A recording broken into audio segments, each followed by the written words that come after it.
the sounds that Yahweasel makes when he starts streaming. My chair might be broken. If I dare lean back in it at all, it won't pop back. Like, it'll lean back with almost no effort. It'll lean back whether I want it to or not, but then it won't pop back to not leaning back. Like, it gets stuck leaning, which is pretty uncomfortable. And also, I don't think it's sitting straight. Like, it's slightly... That was the sound of it leaning back and me freaking out slightly. That was yeah, it's slightly leaning to the left, or to the right, rather, too. So, you know, if you suddenly hear a loud crack, and then I'm just gone for a second, that would be my chair breaking. I go through chairs. I really go through chairs. I'm allergic to leather, and, like, all decent chairs... They seem obsessed with making them out of leather. Like, if it's good, then it also has to, you know, ooh, now it's deluxe, so it has to be leather. And I can't use those chairs, so instead I buy cheap chairs and go through them. This is my life.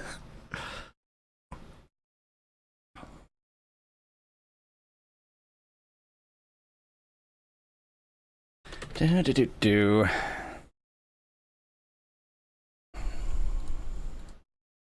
Open up stream chat.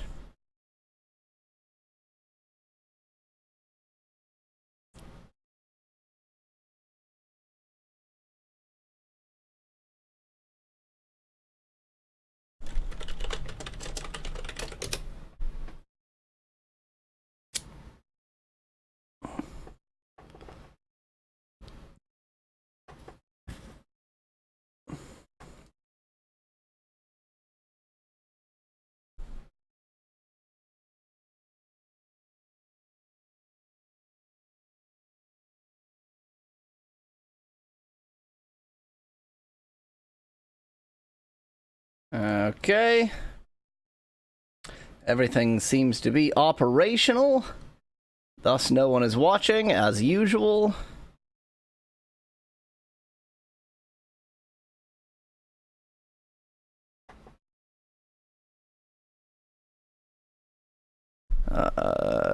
Yes. Yep.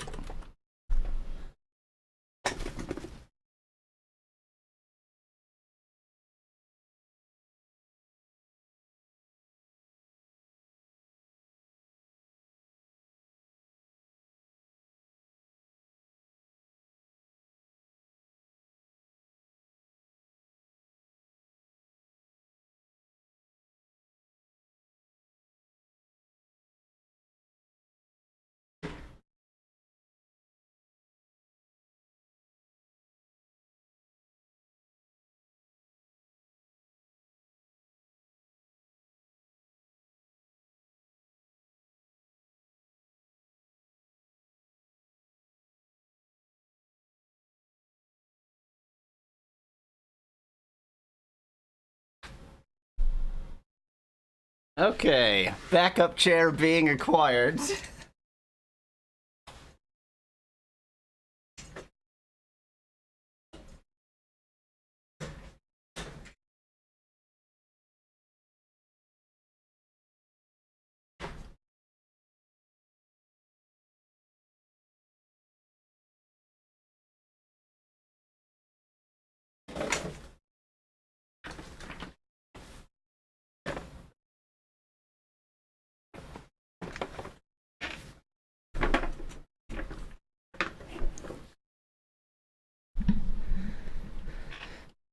So we're gonna see which chair I hate more.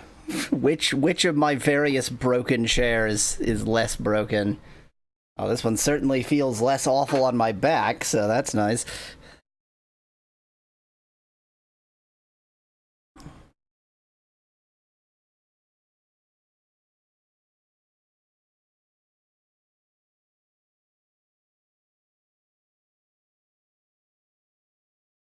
Doesn't matter, since no one's gonna watch anyway. There's something about streaming to literally no one that, you know, it takes off all the pressure.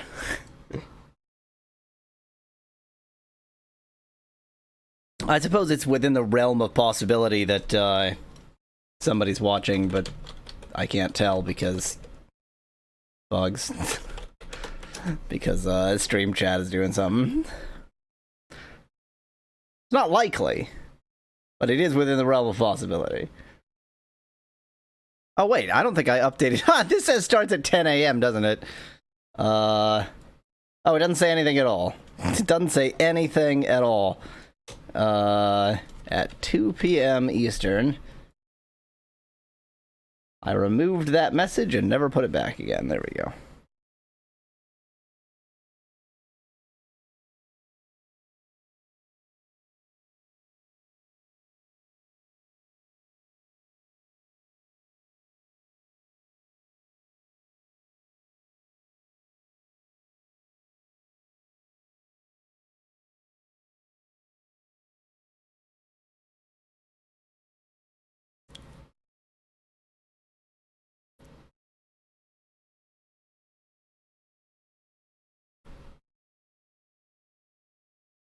It is so hot in my apartment, and I have the AC on full blast, and it is so hot in my apartment.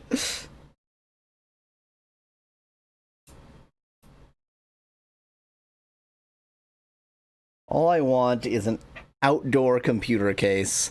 Like a computer case where you can hang the computer out the window, have all the heat go out there, keep cool inside. Just plug all the wires in, you know, like one of the out-of-window AC units, the AC box units. Exactly the same. Just stick the actual computer outside. It would make my life better. Let's announce the stream.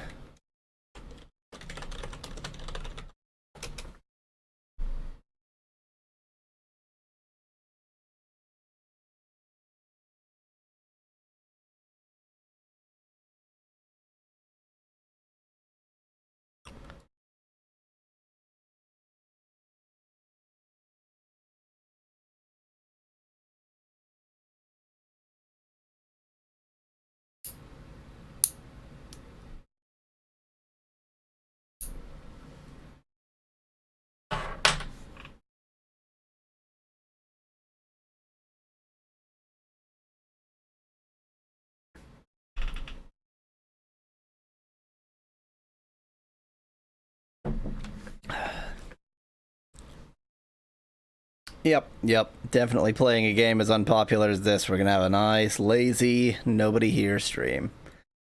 That's fine.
Did that again.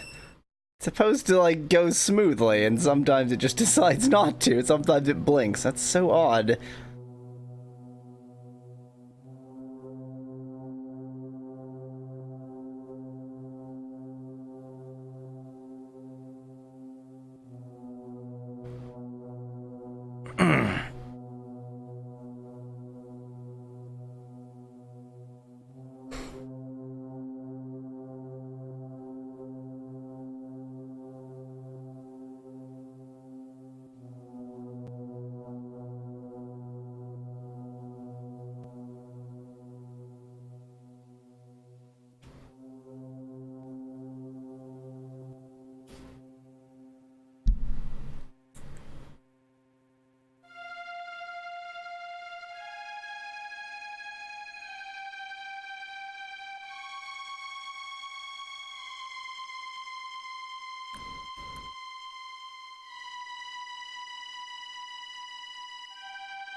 Encoding overloaded. Why would encoding be overloaded?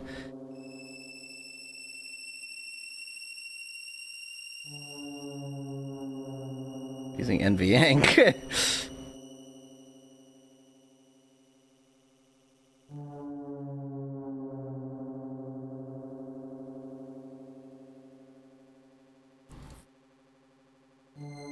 Hey, it's time to start.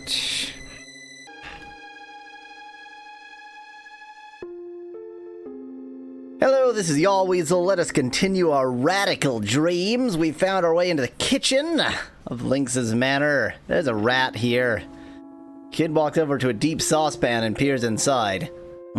Smells fresh. Want some grub, Serge? Yeah, sure. I eat random crap. Why not? I timidly peer into the saucepan. It looks like some sort of stew. Using the ladle on the stove, I reach in and take a big scoop. How can I decide whether it's good or not? It's made of rat.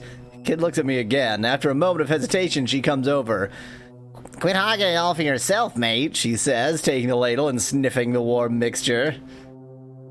Want some, Magil? I don't know who said that. No, thank you. We take some bowls from the shelves and serve ourselves some more. What a weird thing to do. As we eat more and more, the stew's warmth flows through us. I feel great. Okay, so this is a healing opportunity.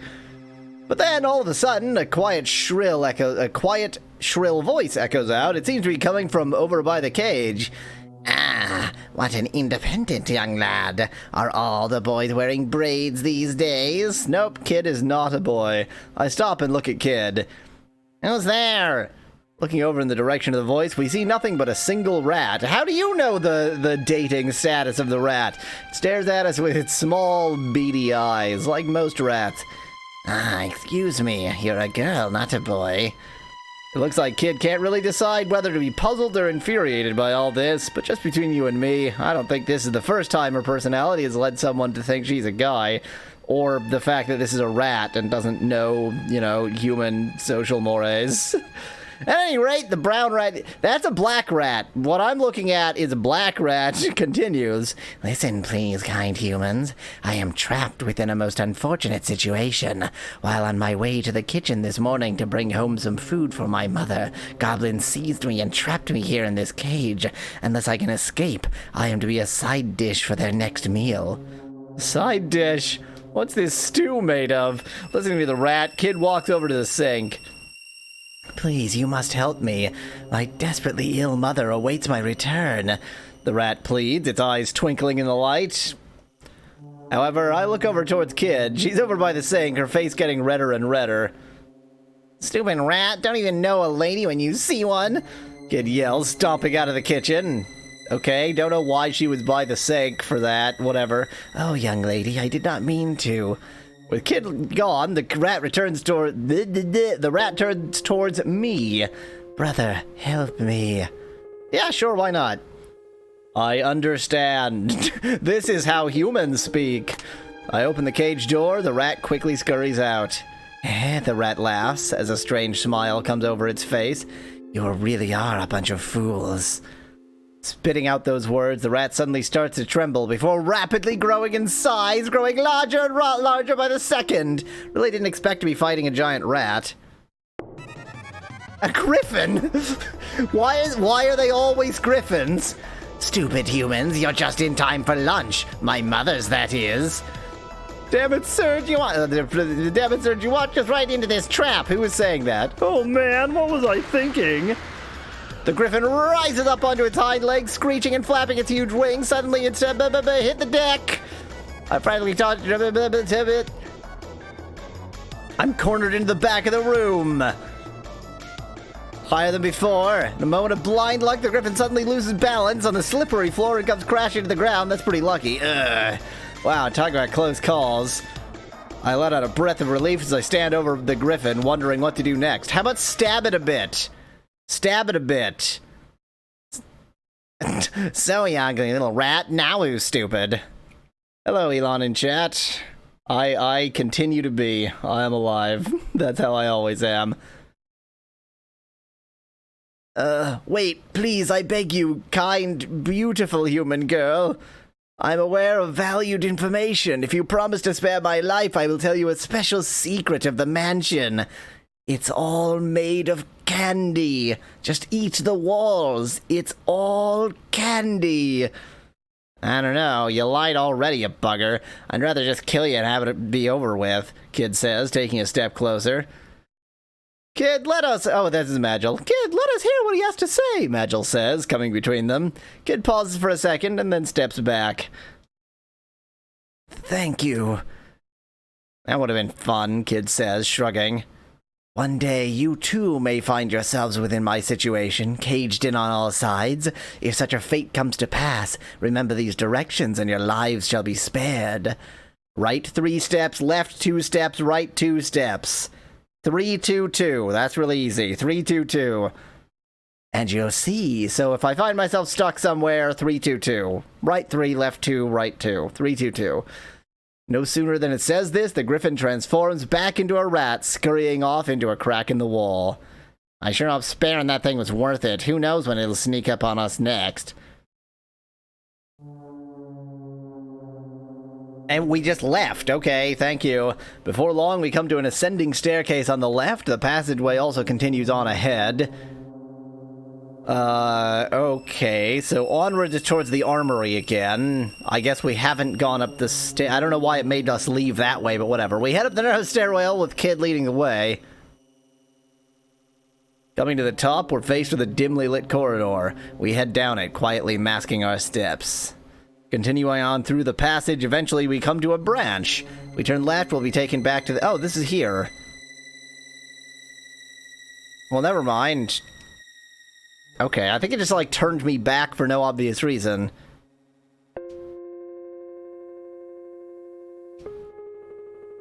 Yes, further and further into the endless abyss.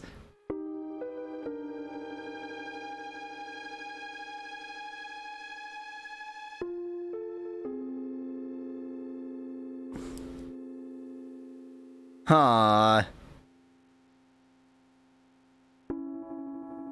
So I've kind of run out of places to go. Suddenly, Kid stops in her track. I look to her, wondering what's wrong. Magil already has assumed his battle stance. I do so too, trying to see what's ahead of us. Suddenly, I realize what they were triggered by. A barely audible voice of some kind can be heard far up ahead. Advancing a bit more, we come to the source. There, barely illuminated in the dim light, is some sort of a thin blue monster. It seems like it's been waiting for us, kneeling on the pavement as it chants to itself in a low, quiet tone. Is this the weird goblin thing we killed before? Yes, I remember you. Its long, bony fingers seem to be etching something on the floor before it. It's a demon warlock, says somebody. I unsheathed my knife, getting ready to face off with the monster and attack. I switch my knife around to a backhanded attack as the demon grins a disgusting smile at me. The second I see it break its focus, I flash out with my weapon. However, my dead-on attack only seems to graze the demon's skin. What are you smiling at, freak? Kid yells. It gives us a twisted, fang-laden smile.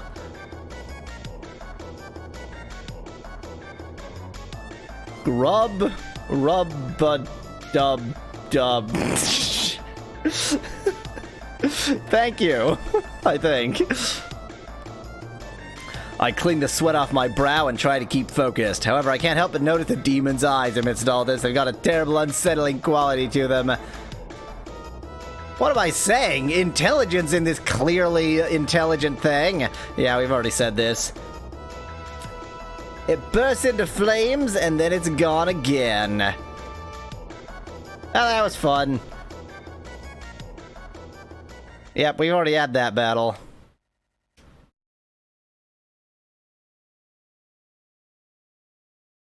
So I'm gonna go up. Maybe onto the, balcony? Wait, whoa, something's new. Wait a sec, what's that? I bend down and pick up a small leather sack. Looking inside, I find a small bottle filled with a clear liquid. Well, go on, mate. You found it, you drink it. Yeah, that seems wise. Okay, just do it. Whatever. What could possibly go wrong? Oh wow, I feel great. It's making my wounds heal as fast as lightning. I was already unhurt, but whatever. Want some? Nope, I drank it all. That's my Crystal Pepsi, none for you.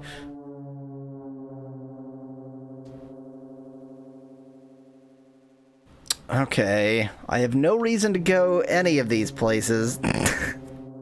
Yeah, I'm gonna go out on the terrace again, only because I don't know where else to go or why. This area is surprisingly not that big, but I've sort of run out of places to go anyway. Did I ever go through the atrium? What was through the atrium? Because I remember that, like, sinking down. After heading down the dark, dingy passageway for a while, eventually I start to smell the pungent odor of dead fish.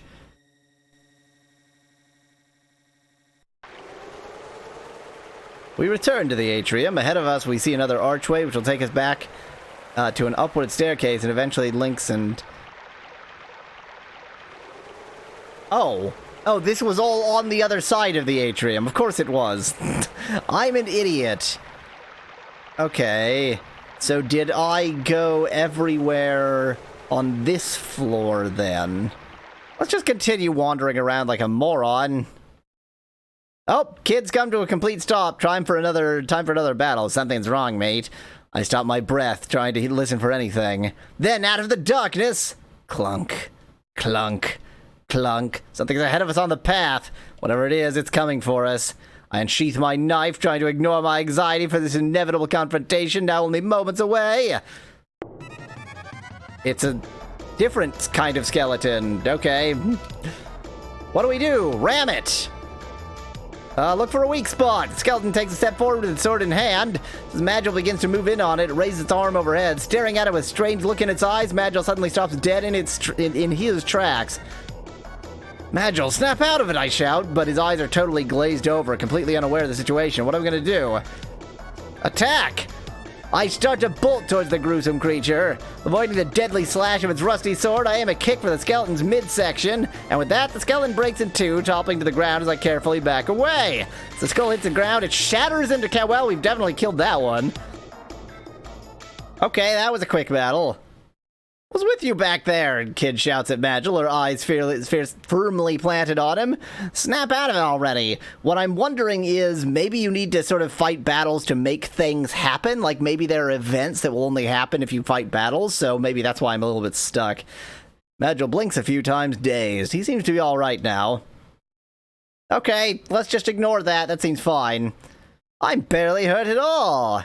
You're getting there, mate. Yes. Ready for what's next, huh? Towards the catacombs. Did I really go in? Oh, that's right, I couldn't get into the catacombs. Oh, he gave me the key for the catacombs, didn't he? There we go, I have memory. Okay, the goblin's key should open this door, Kid says, putting the key into the lock.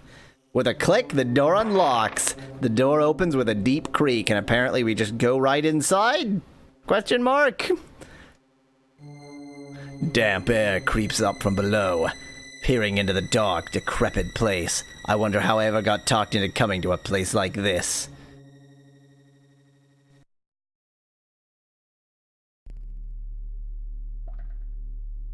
We find ourselves in a long hallway, flanked on both sides by rows of countless jail cells. The cold iron bars stretch on in front of us endlessly.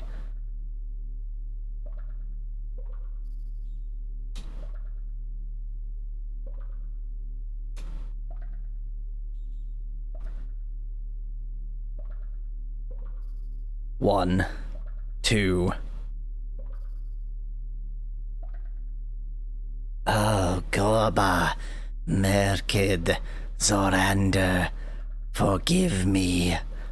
A quiet, sobbing voice seems to be coming from the third cell on the right. I peer around the corner into the cell. In this dim, damp space, an old man sits in solitude, quietly mumbling to himself. Hey, somebody says that. Hey, mister. Everyone, and it was all because of me. Every last one of the dragoons, Miss Riddell, even the general. Forgive me, please. Ignoring us, the old man continues to mutter, staring at the floor as he rocks back and forth. I'm betting we can't do anything about him. He's completely sort of, turned in on himself. Hey, can you hear me? Kid says, shaking the bars a little. He will not hear a thing. He has constructed a wall around himself, Magil says. Yep, pretty much as I said. What do you mean? Oh, I ask Magil. A wall used for shielding one's mind from reality. I can't decide if Magil is suggesting a literal magical wall or a mental barrier. After being exposed to horrific events, tremendous amounts of pain and guilt has left this effect on a person. He has made a safe world inside his own mind where he retreats into.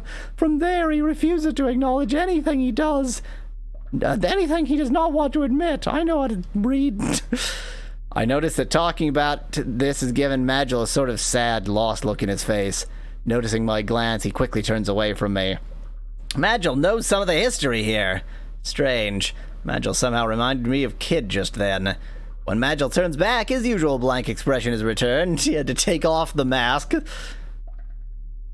Does this make sense to you, Serge? Yes, of course it does. Magil continues, looking at Kid and me. We rarely see the walls we're trapped within.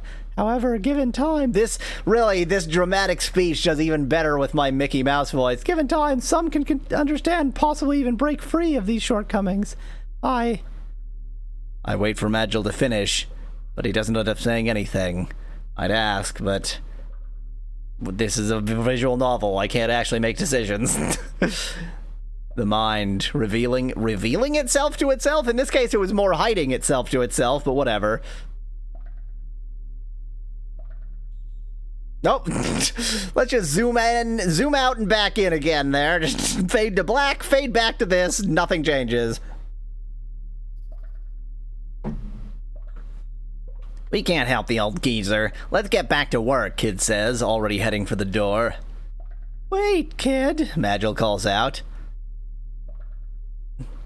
Somehow or another, isn't it?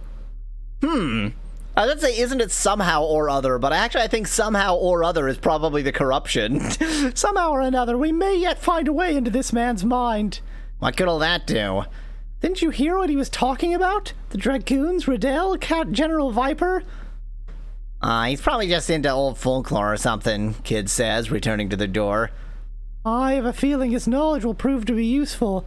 Certainly he has heard something of importance concerning our situation, Magil says. Well, I guess we ought to help the old bloke out with his troubles while we're here.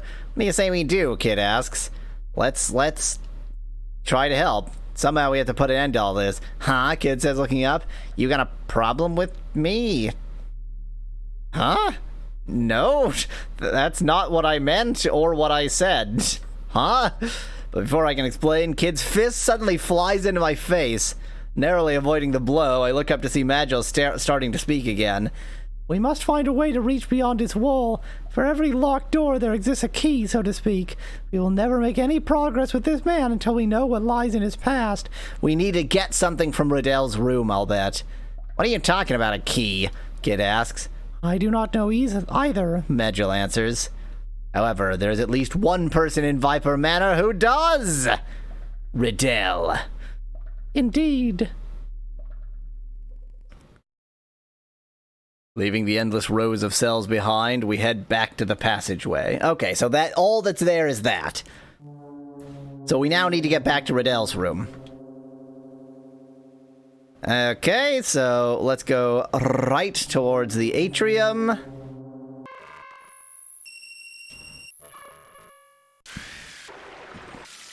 Yep, let's continue through. I'm not fast-forwarding through this because it's not actually that long of a walk. Okay, I believe we want the passageway because the stairs will just take us eventually back outside. There we go. Let's go into Riddell's room. We come to a comfortably decorated room. Small trinkets, blah, blah, blah. This is the same. Is someone there? I instantly hide behind the door, trying to figure out where that voice came from. Oh, that was Riddell. Okay, it sounded like a girl, but wasn't Kid. Hi, Riddell. What's up? It's Link's adopted daughter, Riddell. It has to be her. I could have sworn I heard someone come in, she says. Apparently she hasn't seen us yet. What do we do? I keep myself hidden behind the door. Suddenly, Kid bolts out. Yeah, I kind of figured Kid wasn't going to give us a choice. Kid bolts out from behind a chair. She silently comes up behind Riddell, putting a knife to her throat. That seems a bit extreme. We've come for the frozen flame, hyphen, hyphen. Where is it? Kid yells in a low, strict voice. Kid, there's no need to be like that, I say, trying to calm her down. Quiet, Serge. Riddell giggles at the two of us. Good. What's so funny? Kid says in a tight tone. Oh, come on, you can't be thieves, hyphen, hyphen. You're far too noisy. It's because we're murderers. I wouldn't be saying such things if I was you.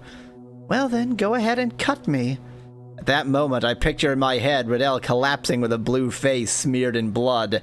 Then it would be a red face. Kid, look at her. She's not gonna hurt us. Damn it. All right. Still, don't think I'm not keeping an eye on you. The feeling is mutual, Riddell says. Don't worry, we're not your enemies. We're not after your power? Riddell apparently has some power, I say to Riddell, trying to keep cool. We've just come to talk, and possibly threaten you. If there's anything you can do, tell us about the Frozen Flame, or perhaps the Acacia Dragoons. Hearing these words, a somber look comes over Riddell's face. After a moment, she begins to speak. Ah, this music again! The Frozen Flame. It was kept in a kingdom to the north for centuries, legend has it. With its subtle, mysterious power, it allegedly could guide people and change history. The Frozen Flame is definitely the Chrono Trigger! All while somehow remaining elusive to those who sought it, or so I have heard. At the time of that kingdom's downfall, it was seized from its resting place, passed from hand to hand. Finally, it came into the possession of my father, General Viper. Lynx approached my father as a friend years ago. Blindly trusting him, my father was taken advantage of by Lynx, if you know what I mean, unable to realize his true intentions. And so, on that fateful day, struck down by his alleged friend, my father was robbed and left for dead. Averting her eyes, Riddell buries her face in her hands. I didn't know. Oh, this is her. I didn't know. I didn't know that Lynx was behind all this at the time he took me into custody. I was just a child. That cursed rock. I didn't know anything about it, and I didn't want to. I don't want to have anything to do with it. I want nothing more than to see this all come to an end, she says with tears in her eyes. I'm taken aback hearing these words. Suddenly, Magil comes forward to speak. Do you know of the... Like, the writing is actually okay, and I'm just being stupid and giving Magil Mickey Mouse's voice. Do you know the old man who currently is locked away in the catacombs? That traitor! Because of him, my father, my dear Zorhander. Please, miss. Turning her back on us, Riddell pauses. After a moment, she turns around, letting out a deep sigh. Oh my god!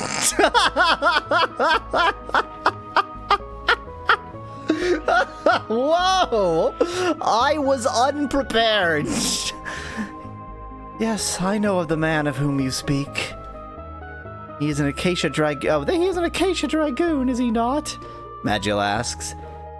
He was, before he spent countless days and nights locked up in the torture chamber, losing his mind as his identity, as well as his identity in the process. I remember the day they removed him from that dreadful room, beaten within an inch of his life. The torture chamber you speak of. It is the room upstairs with the trap ceiling, correct? Riddell nods silently. Perhaps we may find a clue to his past there, says Magil.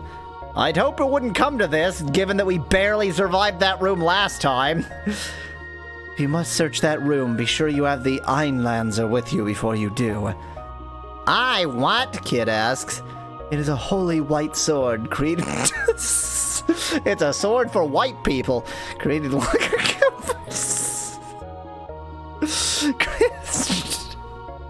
created long ago by ancient sages along with its demonic brother, the Masamune. I know Okay.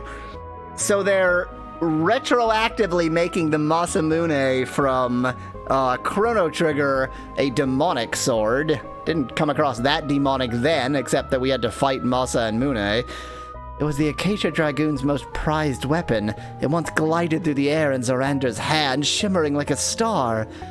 Now, however, the Dragoons are all but extinct, and the sword has been stored somewhere in this mansion, possibly in the treasure chamber you've already found, as though it was some sort of trivial memento. It is much more than a common sword, though. Shielded by its magical enchantment, its bearer will be protected against many forms of evil. Thinking of those memories of days long gone, again Riddell hangs her head in sadness. I wish I could be more of a help to you. I apologize. Nah, that was plenty, Kid says with her usual tact, heading out of the room. But I wish I was more powerful like you people, Riddell says, biting her lip. Stopping in the doorway, Kid looks over her shoulder. Strength didn't get us here. Power comes from believing in yourself. Knowledge is power. I see. I wish you luck. As she heads out of the room, Kid mutters, "Hope it ain't bad luck."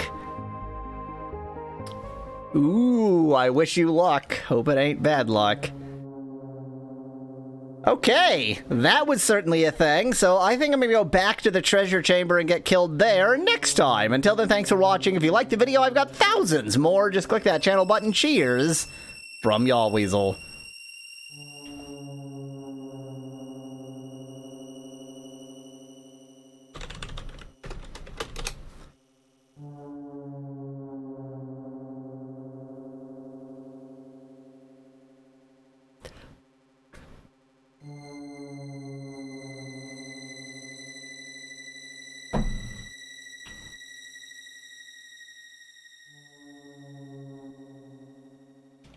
Hello, this is Yahweasel, this is Radical Dreamers. I have absolutely no idea why I rolled that R, I just felt like it. And from here, the passageway stretches to the right and left. We want to get back to the treasure chamber. I'm not completely sure. I don't remember where that treasure chamber is anymore. Yes, I do. Yes, I do. Yes, I do. Towards the atrium, then up the stairs. In fact, fast motion. Zzz.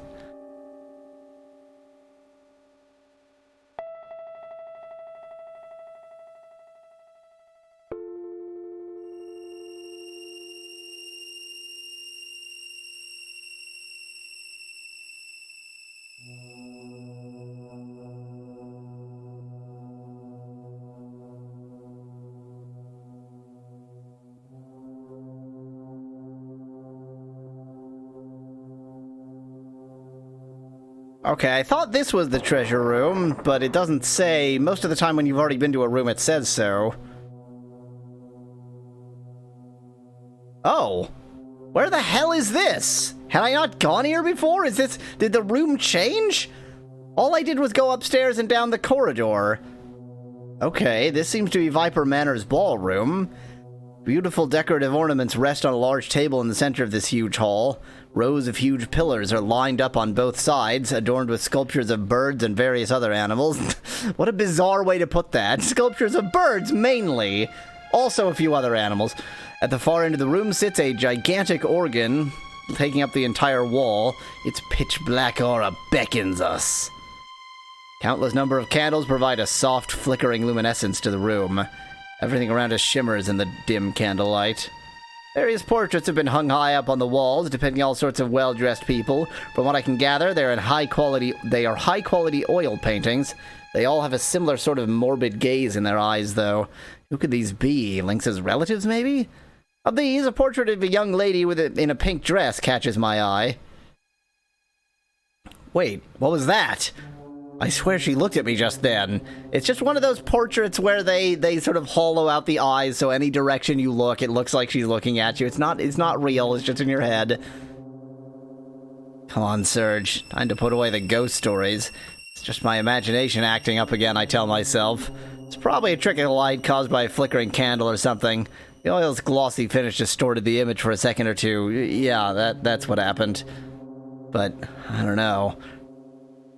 This room's bloody strange. Kid sees it too. She has to have seen it. I suggest we look elsewhere, Magil says suddenly. Kid and I offer no objections. Okay, let's actually find where I was looking for. Where I was looking for, what I was looking for. Well, I mean, I don't think I don't know. All of this is right, because it's not the study. It wasn't through.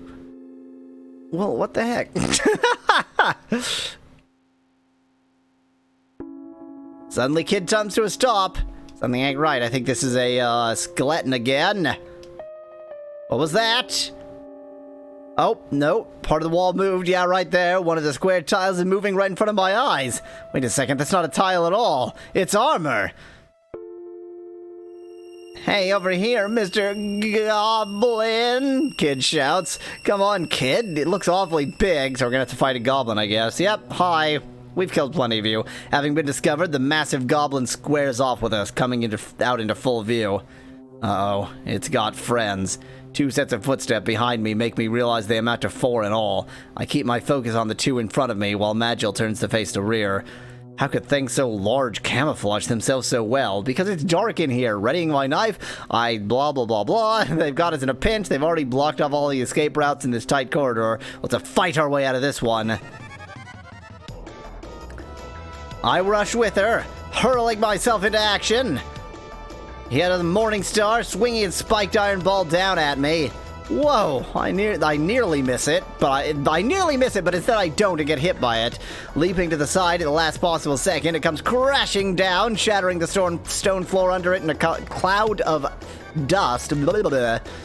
Beside me, kid leaps nimbly into the air, dodging a close attack. The scene here has been reduced to a barrage of weapons and chains flying through the air, thick with the dusty haze of shattered stone flooring. Looking over toward Kid, a glimmer of light flashes before me, and there in front of us, a knife has suddenly been implanted deep into the goblin's left eye. Am I going to participate in this battle or just read? Writhing in pain, the goblin hits the ground. I try not to look at it, keeping myself focused on the fight. There's no doubt. Float like a butterfly, sting like a bee, are words she lives by here in the thick of combat, without a single problem handling herself. Kid's truly a natural. Thanks for that information. Another one of the goblins draws... do what Kid would do. That's right. If Kid can do it, so can I. On the verge of its attack, I confront the goblin with my knife ready. Hurls its morning star down at me, and I die. Oh, wait. I leap to the side, thinking to myself, it's now or never. The goblin is busy trying to bring its morning star out of the rubble, leaving me wide open for my attack. I hurl the knife as hard as I can. All right, I did it. A wave of adrenaline rushes through my body as I have now thrown my only weapon away. Brilliant. As I watch the goblin scream in agony with my knife sticking out of its right eye. So we just completely blinded this goblin. Wow, mate, did you do that? Kid's praise rings through me, filling me with a rush of power. Now quit standing around. We're fighting here. Damn it, I was just... Get over here and fight, mate! She's right. I leap back into the frenzy, just as the goblin painfully pulls the knife out of its eye and tosses it aside, leaving me open for my attack. I mean, there's 2 goblins ahead of us. We both attacked the same one, blinded it. Apparently it's fine. I don't know. In a desperate attempt to get my weapon back, I make a dive for the knife on the far corner, but now the goblin's all but cornered me off. But it's blind! Picking the ball and chain up off the floor, the ferocious goblin charges out. Ram my knife into its heart. Leaping out of the way at the last possible second, I avoid the goblin's charge. Once it's past me, I throw a kick in its midsection. However, it hardly stuns the adrenalized warmonger. I barely have time to retract my leg before it has time to grab me and pull me in. My goal was to stab it in the heart, so that's good, because now I have my dagger. It's still coming at me, fists in full rage. Duck is my only option. I duck, and not a moment too soon, looking above me, I see its arm swinging out that most definitely could have given me a death blow. Ah, my knife! It's here on the ground where the goblin had tossed it. In a split-second decision, I reach down and grab it. There we go, I finally finished that. The goblin's legs start to give way as it lets out a painful moan. It falls backwards, clenching its belly before hitting the floor with a ground, something thud. I should read before moving on.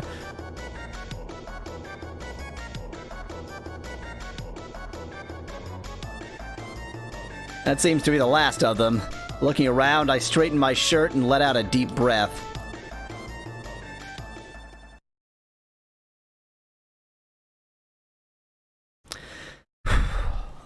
I really think I'm barely hurt. Yeah, I didn't get hurt at all. I did that well. Not bad, Serge. Not bad at all, kid says, catching my eye. A few moments pass, and she's still staring at me, smiling. Oh man, what do I do? Should I say something? The writing, some of the writing is good, and then there are these moments where it's like, why? Why the extremes? To be quite blunt, the reason I'm not responding to those is I don't want to get into an argument. That's it. I'm not going to get into an argument. I'm not going to acknowledge. I'm not going to get into an argument. Okay? Okay. Okay, yeah, I'm tired of this message. Jeez. We head down the path. This is the study. But I don't want the study. Where was the treasure chamber? I'm gonna fast motion to find the treasure chamber. Where the heck is it? Zzz.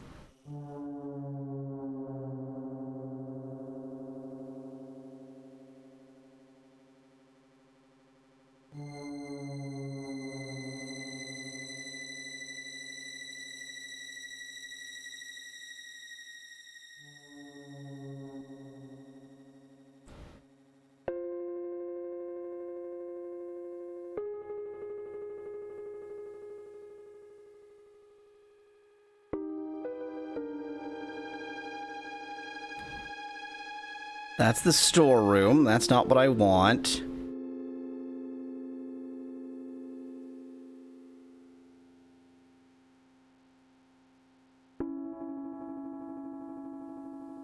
Was it this firm-looking set of doors on the left? I think that the castle is actually Oh. No, it is... If there's anywhere... Oh, you know where the Einlanser would be? The armory. The armory. That would make sense. It's an armory. I'm a moron. Let's go back to the armory. How's that for an idea?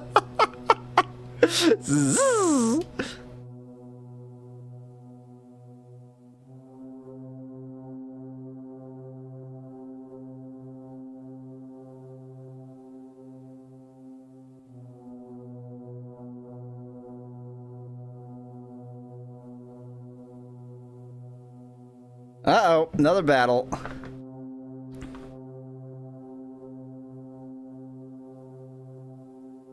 After a while, I start to see some sort of white mass. Is this going to be a skeleton again? Oh, yes. Skeleton? Yes. Yahweasel cast death.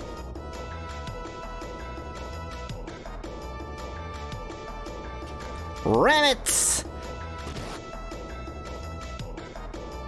Ram it, I mean, it makes a lot of sense to ram a skeleton, because it is just, like, bones. Yep. Throws its head. I'll catch that. What do I do? Catch it! I nimbly catch the skull in my hand. Smash it!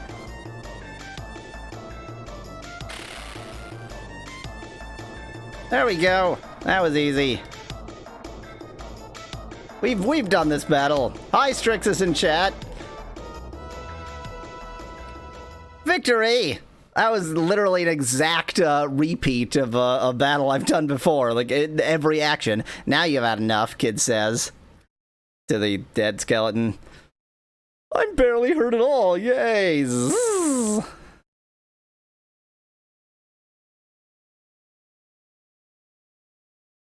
Oh my god, I hate this. I hate this writing so much right here. Oh, she's looking at me. Oh. Yeesh.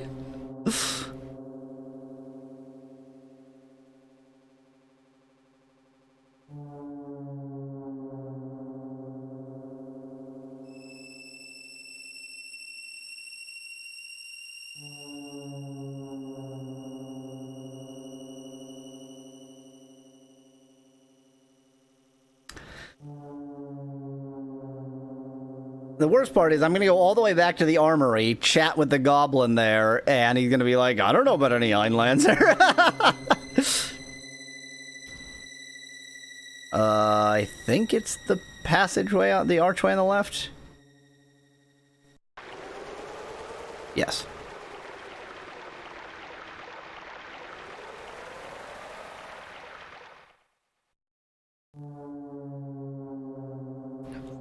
I'm impressed I've gone this far without a random encounter.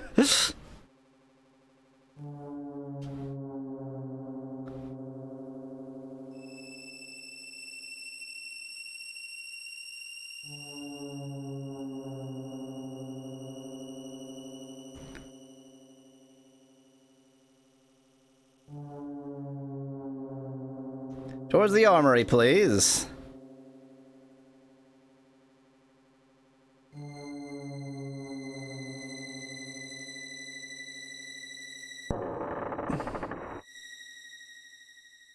You are the armorer. Do you know anything about the Einlanzer?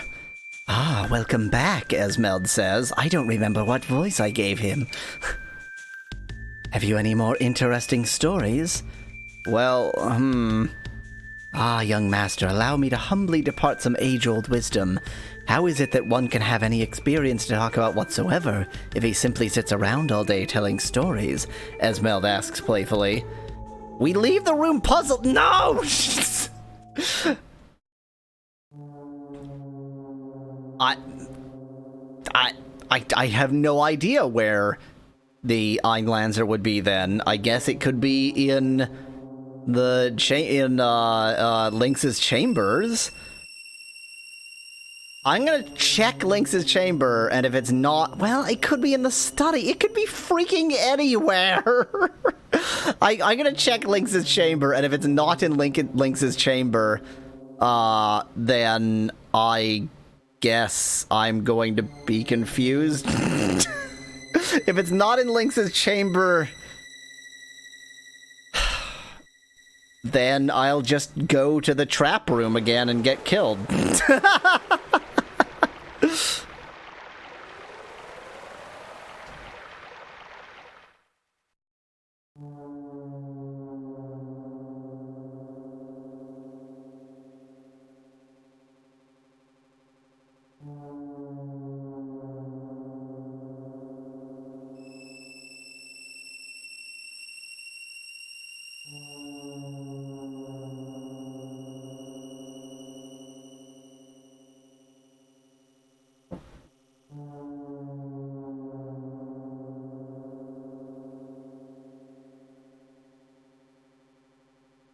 Okay, it seems like a great place to get killed.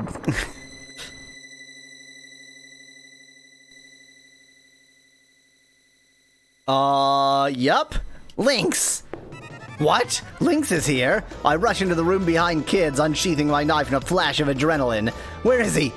Beside me, Kid says, Gotcha!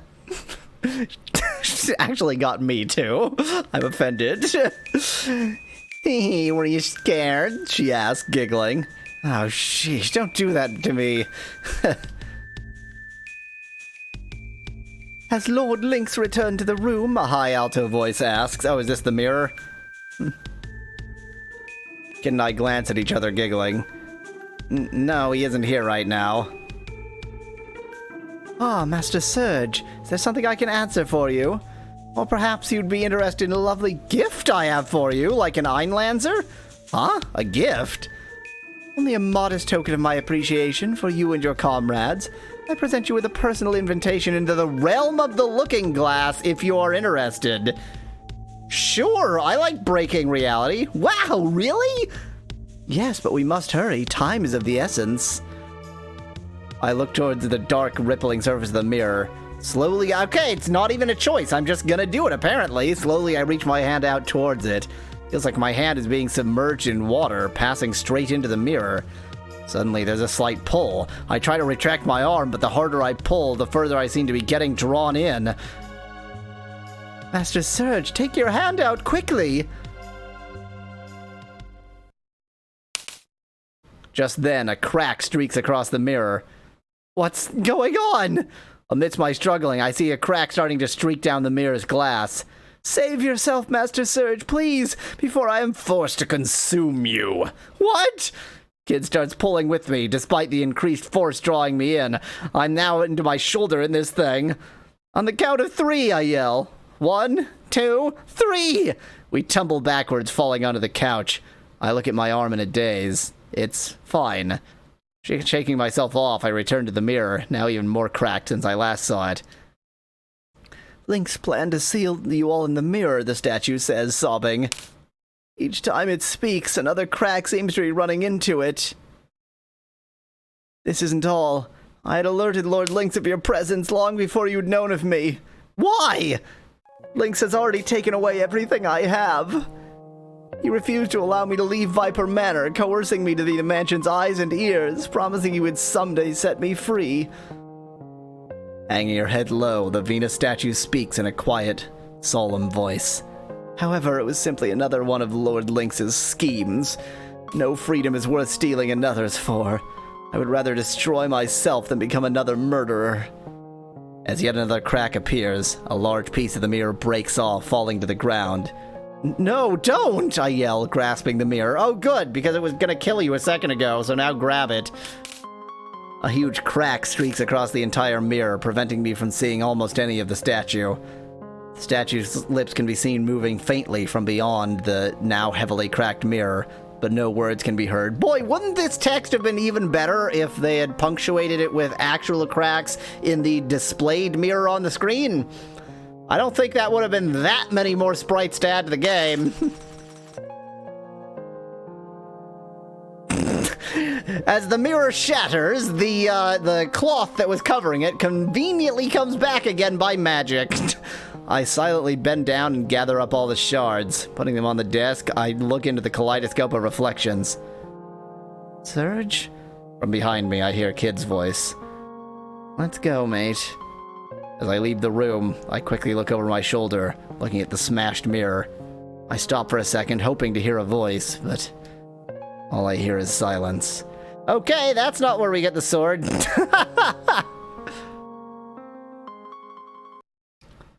I would like an Einlanzer, please. One Einlanzer, please. Only because it's on the way, I'm gonna go ahead and chat with Riddell. Maybe she'll know where the Einlanzer would be. Probably not, but maybe. Is she still here?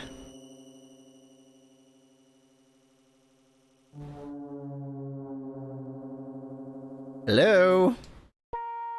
There it is! Hi! Riddell sits on the sofa, lost in thought. She seems to be staring at something on an armrest nearby. Coming over towards her, I see it's a faded photograph. Apparently we live in a time when photographs exist. Just a nice little side note. She looks up, kindly beckoning us to come over. This is one of those time periods where photographs exist and guns do not. Is there something the matter? Yeah, where's the sword? Well, about that sword... Yes, the ancient holy sword Einlanzer. I do not know where it has been stored, but I know it can be of use, blah blah blah. Okay, gotcha, Kid says, heading back to the door. Be careful, Riddell says in a sweet voice. Without turning around, Kid asks Riddell, "Hey, darling, you think you could lend us a hand and tap into that special power of yours that you were talking about before?" Riddell remains silent. "Well, why is that old man locked up down there?" Looking downward still, Riddell says nothing. "Keep silent if you want, but remember we're not your tools of vengeance. We act out of our own will. Don't underestimate us," Kid says. I know," Riddell answers in a whisper. As we leave, I can't help but feel sorry for Riddell. Looking at her through the doorway, she sits motionless, staring at the floor.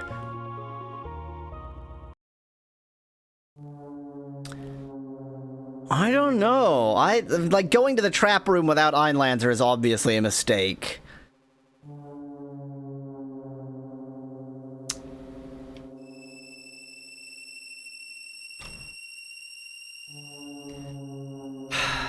Where else have I to go? The study is... like, I've already got something out of the study. It won't let me into the treasure room, in spite of the fact that that's obviously where it would be.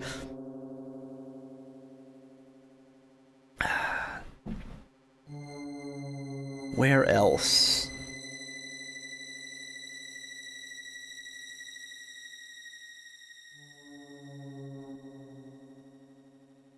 I guess, I mean, I haven't really solved the mystery. I haven't really solved the mystery of the catacombs. I don't know if I've learned anything helpful, but I can check.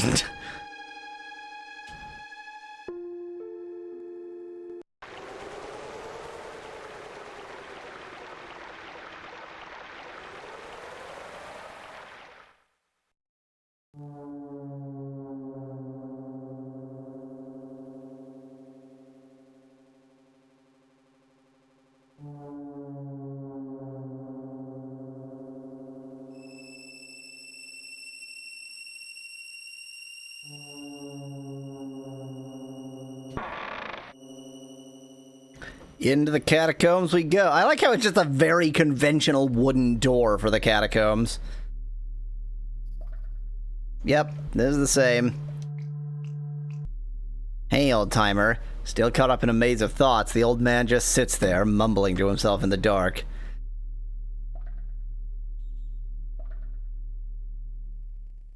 I have no idea where to go. I'm real confused. I'm really confused.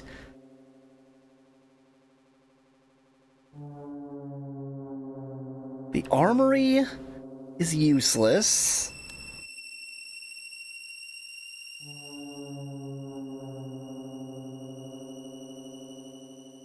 The treasure room? No. Lynx's quarters? No. I mean, I could go back into the study. I don't know why. I could go back into the storeroom. Maybe they just stored it.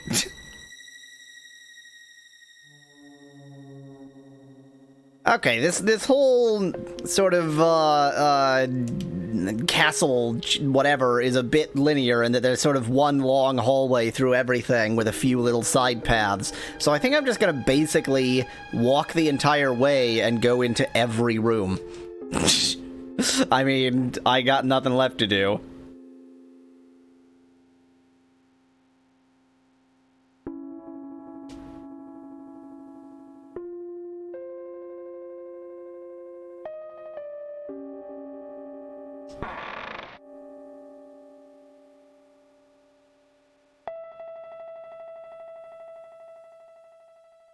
Okay, kitchen is now useless. No great surprise.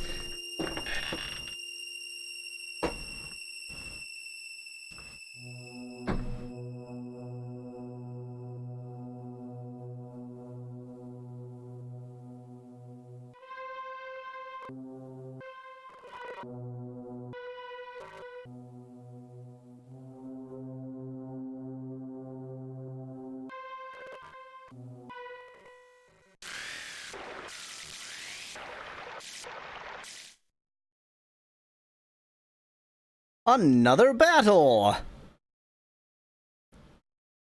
What we fighting? It's gonna be another skeleton. The white mass, that sounds like a skeleton to me. Yep, that's a skeleton. Yahweasel cast death.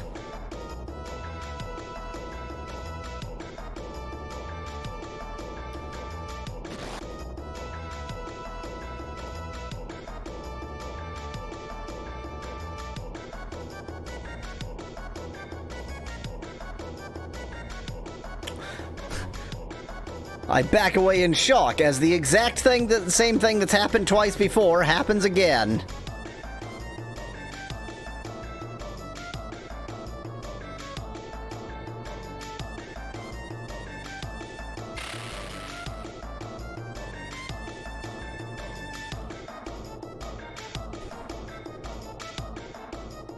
Same battle again. I swear these battles aren't purely on a script. There's a bit of randomness to it, but that skeleton battle really seems to go the same every time.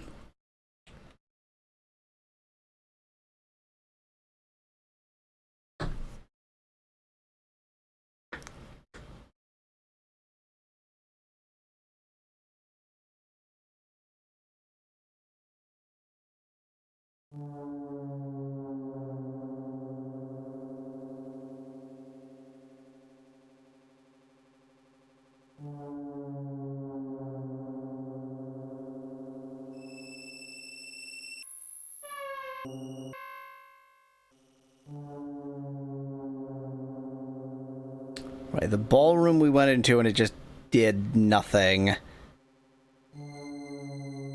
So let's go to the study. Into the study, for nothing to be here for us.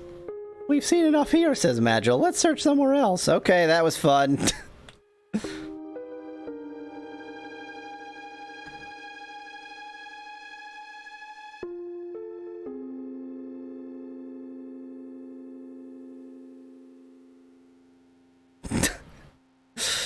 I mean, I don't know if I agree with that, Gladiator.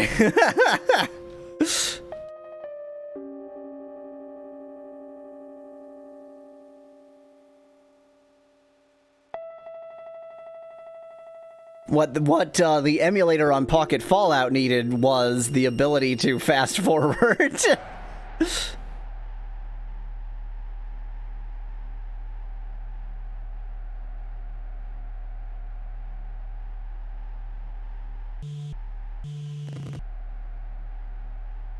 Let's try and fail to talk to Magil on the terrace again. Well, nice moon tonight, huh? I say, because I'm an idiot. Faint smile emerges beneath the shadow of his mask. Looking up at the tall, looming figure of Magil, the weight of my situation strikes home once again. Here I am, standing here with a powerful mage on the doorstep of a deadly mansion, trying to steal a priceless jewel, all while sneaking around, avoiding a maniacal tyrant. Well, hey, it's been a wild night so far. I wish all my life could be this interesting. Do not confuse fun with recklessness, Serge. It may be nothing more than mere luck that has allowed us to avoid death so far. Come on, we don't have time to loaf around. Let's get back to work, I hear kids say, switching from my voice to hers mid-sentence. Seems we got ourselves into a bit of a mess here, eh, Serge? Better get our asses in gear. Yeah. Tell you the truth, I can't think of anything better to say. Hopelessly lost in her eyes once again. I hope she doesn't notice I can't take my eyes off of her. She's so strong. Why can't I be more like her? We should head back inside. The sun will be up too. Soon, Magil adds. Yeah, really. Come on, mate. Time to go. Okay, well, that failed.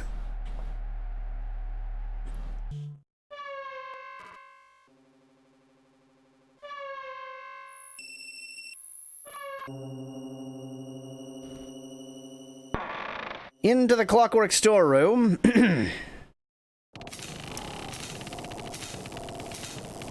No sign of the hooded lady. Oh. Okay, it's just here. We rush over towards the sword. Looking down at it, Magil starts to speak. This may be what we're looking for. By the looks of it, this sword could be the fabled Holy Iron Lancer, or perhaps the demonic Masamune. Wow, Magil, you know about the Masamune. Who knows who said that? Masamune. Did you ever know its owner? Yes. Yeah, because Magil is definitely not Magus. Was he your mate? So he was one of your enemies then? No. Well, hey, Serge, take this thing. Huh? Come on, you don't expect a fair maiden like me to carry this bulky thing all over the place, do you? Well... Okay, fine. I grit my teeth and remind myself it would get me absolutely nowhere to try to argue with her. So it was just in here. We just have to go here. So I go to Kid's side and pick up the sword, just as I was told to. Ugh. Jeez, it's heavy. Okay, let's get our arse into that bloody torture chamber. I can almost smell the frozen flame from here. I follow Kid out of the room, dragging the heavy sword. I literally just had to go there. That's it. That's all. So simple. Okay, onwards we go towards the torture chamber. I believe that's up the staircase is the treasure room.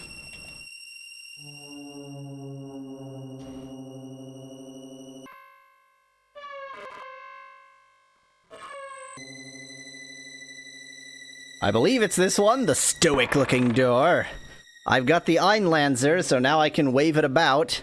I look up, remembering the deadly ceiling. I'm definitely not going to repeat the mistake of overstaying my welcome here, especially after hearing what Riddell had to say. Somewhere inside this room, there has to be something that will bring that old man back. But what? Just as I thought, Magil says dryly, examining the cracks in the floor. Kid and I walk over, kneeling down where he's at. Between one of the cracks, between the floor stones, there's a thick, smelly, butter-like substance that's been jammed into it among the stains of blood. Oh, it's a trapdoor? Without warning, the door— No, okay, never mind, it's this. The door suddenly slams shut. It started again! Okay, what do we do?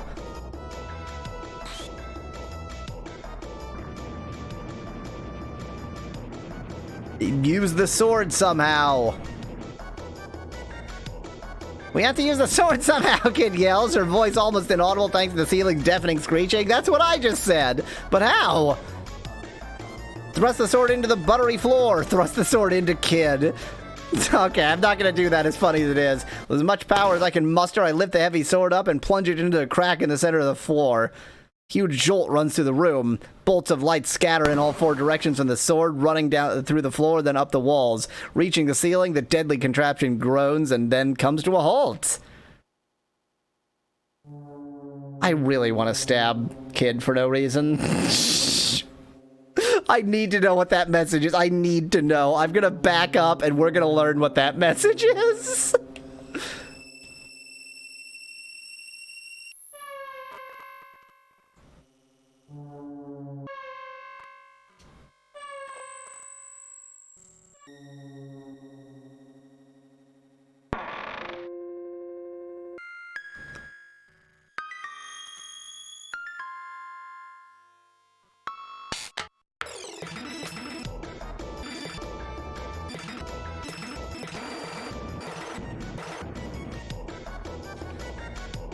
We have to use the sword somehow. I know, by murdering our friend.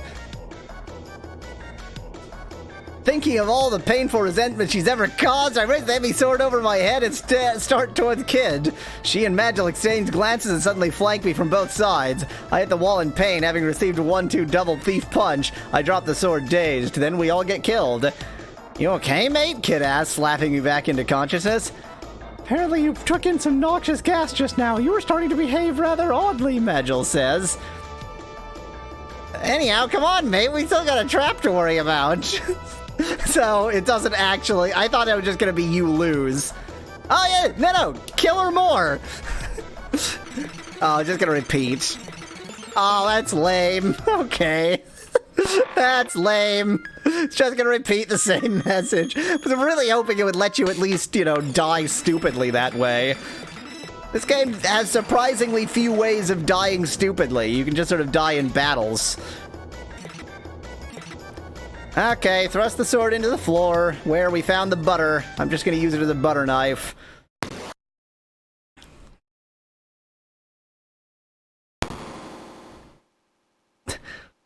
Bolts of light scatter in all four directions. We can't be bothered to animate it, though.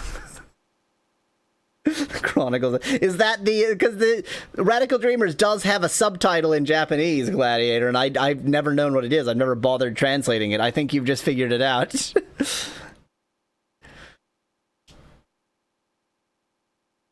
Well, that was fun. Exhausted and relieved, I collapsed to the floor. After a minute, I catch my breath and open my eyes. Strange, now that I take another look at the inscription we found earlier, there's a certain stone just beside it that doesn't seem to have any cement around it. We walk over to it. Kid tugs on it and finds that it's loose. Removing the heavy stone, a dim, glistening light can be seen from far within the hole. Kid reaches in and carefully removes the shimmering object. A beautifully decorated gold ring sits in the palm of her hands. It's adorned with a slender set of leaves like those of a fern, decorated with 5 small rubies around it. The Acacian coat of arms, Magil says. Kid tries the ring on, of course she does, but strangely enough, it doesn't seem to fit on any of her fingers. This ring must mean something to the old man. We could use it to... Oh, this is me. We could use it to break through his wall, couldn't we? I excitedly ask Magil, not already knowing the answer. He nods in silence. Yeah, this has to be it. Abandoning the Einlanzer, why? Now proudly standing upright like a bell because it's stuck in the floor, beacon of light amidst the dismal room. We hurry out of the torture chamber, hopefully never to return again. Should we take this giant sword with us? Nah. Let's just leave it here for next time. Tell them thanks for watching. If you liked the video, do leave a like below. Cheers from Yahweasel. I need a brief break. I'll be back in a bit. Oh yeah, that's there in the fountain. Okay. And it ate our face. Okay. Wow. Yahweasel looked into the telescope. In the distance on the island, something sparkled. Whoa, whoa, whoa, whoa. Whoa, that is beyond sparkling. That just launched. What? No, don't climb into the rocket! What? Why would you do that? Wait, what? I don't want to sound like, you know, a father coming down on his irresponsible child, but when a rocket appears out of nowhere, you might want to consider for a moment whether this is actually a blessing or death. Death is a major possibility. So we're here now, on this island. I immediately go to the doghouse, no problem. Okay. Hey, you just abducted children. What's up with that? Have you ever tasted strawberry?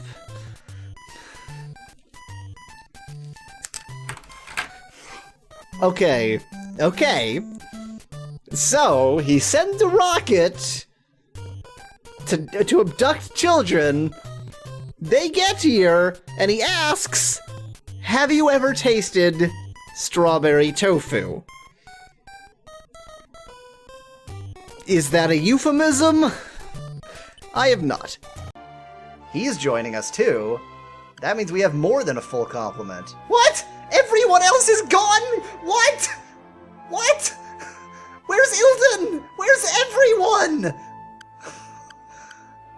How is Rouge gone? What? Did we even get their stuff back? The heck, you said... Okay. I'm on shore. Next time we'll explore. Didn't mean for that to rhyme. As you reach to replace the sacred jeweled statue of Nishkabab with the carefully measured bag of sand, a small childish voice from the shadows suddenly asks, "What you doing?" Good question. What do you do? Complete the exchange of the sand for the idol and hope that the child does not give out the alarm before you can escape. Tell the kid you are just looking and leave nonchalantly without the idol. Explain to the child that you are merely cleaning the idol and will return it when you are done. Throw a handful of coins on the ground and tell the child to take them and be quiet. Knock the noisy kid over the head to keep him quiet and proceed with your task. Kablamo! Wasps! Electro wasps! The electro wasps! Die, electro wasp! Okay, I need to get away from that situation. Die! It's a climb tree. Climbing would serve no purpose right now. Can I climb the wall over... Oh, okay, there's a hole there. Okay. Was not expecting that! Smile and Sphere and its cohort's opening attack. This is different music. Yeah! I'm digging the music, even if... Holy crap! 124 damage to Henry? How did... What? No! No, stop! Stop quickly! No, just do something! In the last episode, we got ourselves stuck in this polyhedron, and I have a suggestion. I think I know how to get out of this. So, I've been saying for like 3 or 12 or every episode that this crack connects to that crevice on the other side. And so my suggestion is that we squeeze ourselves through the crack, crushing all of our bones into paste, and ultimately probably either beheading ourselves or crushing our skull and killing ourselves as we go through. But in the process, we'll also crush one of these crystals, and that will splatter over us, and then we'll be brought back to life. So I think that's probably the technique that it wants us to use to get out of here. That seems reasonable. You should try it. Okay, let's see. Lord. Wow. Meow. I like how I was making sounds from the game. Just evolve into And then we meow. began to just start making cat noises. Well, Duh. bye, There goes everything. That lasted all of 6 Yep. seconds.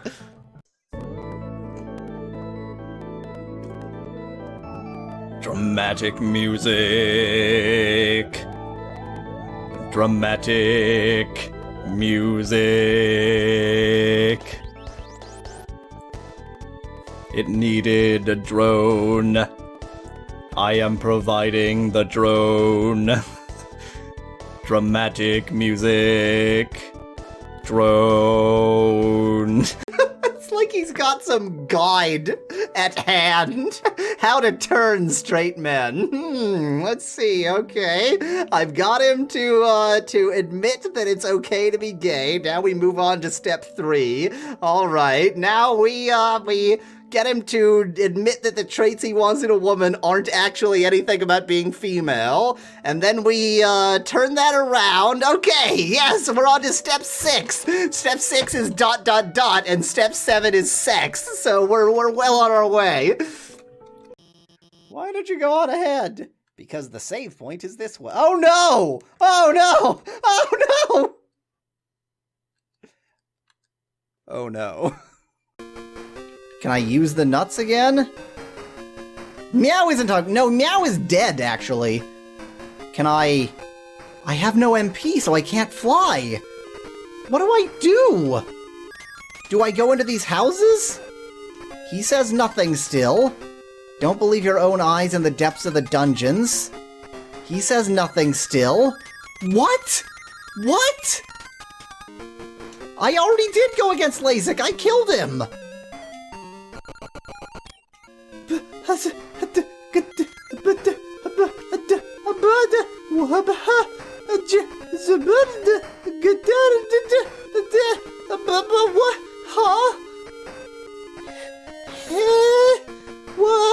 What do I do?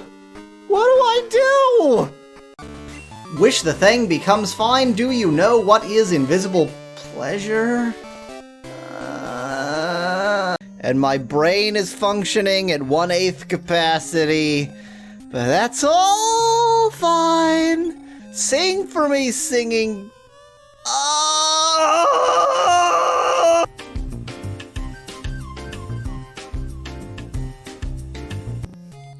Hello. I have replaced Yahweasel. Oh dear. Oh dear. Why no worky? Why no worky? I can't escape! What just happened? Oh, I want to be a thief! I'm a thief, darn it! It's trying to turn me into some noble fighter, and I don't want to be that! I'm a thief! I steal things! I think that the AI in these two characters has forced them to stand here staring at each other for the remainder of time. Look at this. This is crazy. That's amazing. I am a guard. I am a citizen. Could such things ever be? Dramatic music. No, okay, whatever. I could give him the peace statue. That's incredibly valuable. That's a plot crucial item. You just gave away the item you needed to prove you completed the rites of peace. Smooth maneuver, Hoover. I hope you saved your game recently if you wanted to win the game! The Goodwill Ambassador from the Bean Kingdom has arrived. Oh my god. Oh, he's a nightmare. Can we not? I have heard rumors that it's possible that Mother 3 might finally get a release in the West. And you know, Earthbound Origins, aka Mother 1, got a release in the West shortly after I finished playing it.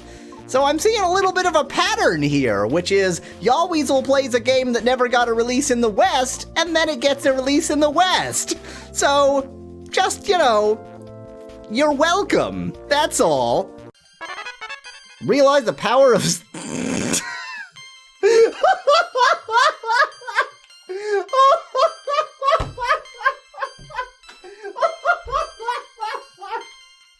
Oh my god!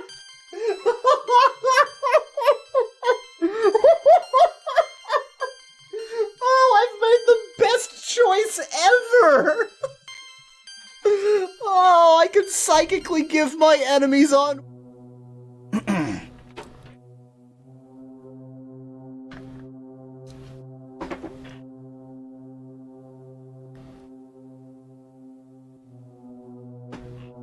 What were we doing? I've completely forgotten. We just got information. Oh, we got the ring, the signet ring. Hello, this is Yahweasel. This is Radical... Why do I always... For some reason, I really want to roll the R in Radical Dreamers. This is Radical Dreamers.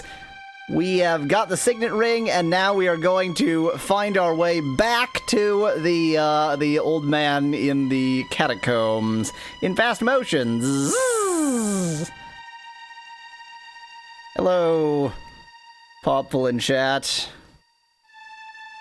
It's actually the Unstealable Jewel. Ooh, that actually tells me some interesting possible things about it. I wonder if we're never actually going to steal it. Or maybe it's unstealable in a different sense.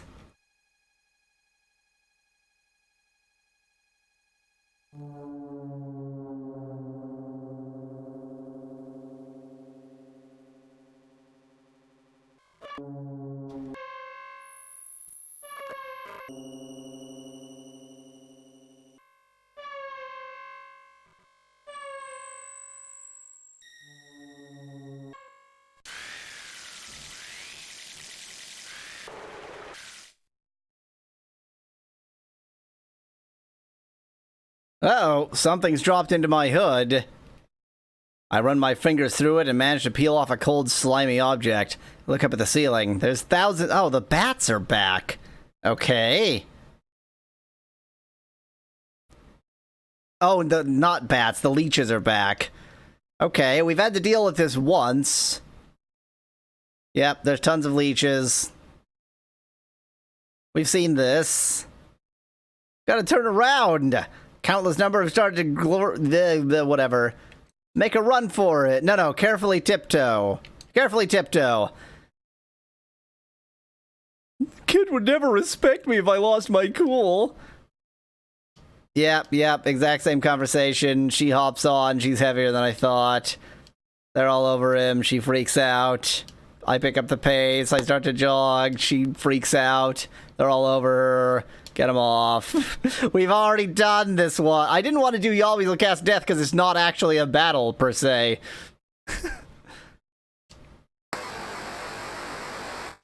Thanks. Parry! Now is where the battle starts. The demon easily anticipates my move. Ah, he hurt me there. Oh well. So I might not actually steal the jewel, huh, Popful? Oh, the leeches are back. Suddenly leeches start to come from out from behind the demon, inching their way towards us once again. This can't be real, Kid shouts, shutting her eyes tightly. Suddenly the leeches vanish into thin air. They must be nothing more than hallucinations. Attack it! I switch my knife around for a backhanded attack, and the demon grins a disgusting smile at me. My dead on it. Why do I keep trying to do that? I keep forgetting that I can't really hurt it. What are you smiling at, freak? Kid yells. It gives us a twisted, fang-laden smile. I clean the sweat off my brow and try to keep focused. I can't... Oh, yep, fine, yep. I look into its eyes, that was dumb, yep, fine. Okay, bye.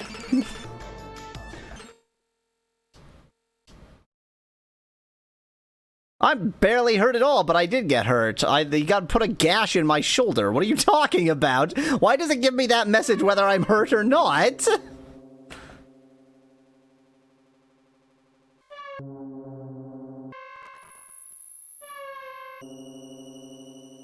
Here we are, back into the catacombs.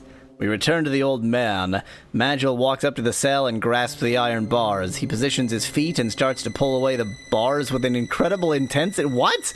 If he could do that, why didn't he do that before? After a moment, the bars start to bend like taffy. Great. Magil enters first through the newly created opening. Oh, is that it, Popple? So I did take damage, but not enough damage. Because there's definitely battles where I took no damage, I was at maximum health because I had just gotten healed before, and it gave me that same message. So presumably, I'm within that top range. Kid follows, kneeling down before the mumbling old man. Putting her hand on the old man's shoulders, Kid tries to look into his eyes, but he continues to stare at the floor. Frustrated, she starts to shout at him, shaking him vigorously. Come on, old fella, get up! Oh yeah, no, Popple, I definitely understand that. Like, your character has stats. I feel like your character might level. Your character has skills. There's all sorts of information in there, and yeah, it definitely doesn't tell me. And I like that about this game. You feel like there's a lot going on that you don't really fully get to know. I think that's a good thing. The old man's head shakes back and forth like a rag doll's, but his eyes remains averted. Well, yeah, that's not gonna help. I come between Kid and the old man. Kid looks down at me with straightforward eyes. Don't you get in the way, Serge. Kid, look at him, I say. Being agitated is the last thing he needs right now. After I'm done with him, this old geezer's gonna be brimming with old stories. As Kid shifts her... What is that? What? Shifts her weight onto her other knee. Suddenly, the occasion ring falls out of her pocket. It falls down to the ground, bouncing once, twice, 3 times, and then falls into a grate. Oops. And it comes to a stop right before the old man's eyes. Trying to get Kid to calm down, I signal for her to look over to the man, who's now smiling, faintly. The ring, he says, in a voice so quiet it's barely audible. However, his eyes quickly return to their murky state. Finally, my allies, you have returned. Because of me, the frozen flame was seized, and I have desecrated the name of the Acacia Dragoons. I am the only one left, but you have returned. Ah, Merkid Zorander, now that we are once again reunited, let us all head back to Styke Lake. Jeez, listen, mister, the frozen flame, where is it? Any small hint will help, come on. Frozen flame? The old man asks. A warm smile streaks across his face. Ah, my dear Miss Riddell, I have not seen you in quite some time. Surely you have not forgotten the secret entranceway. Yeah, you think you could tell me about that again, Gramps? Kid asks, trying to sound as ladylike as possible. In the ballroom, 3rd candlestick on the left. Kid hugs the old man, ecstatic, and so he resumes his mumbling in that distant, shuddering voice. Please forgive me for your father. I beg you, Riddell. The Dragoons. It's high time for you to bust on out of here, old man, Kid says, pointing to the bent iron bars. However, he once again refuses to look up. Come on, we've done all we can do here. He's got to walk through these bars himself. Thanks, old-timer. I don't know who said that. Hello! We got the information. It's time to go to the ballroom. In fast motion. Zzz.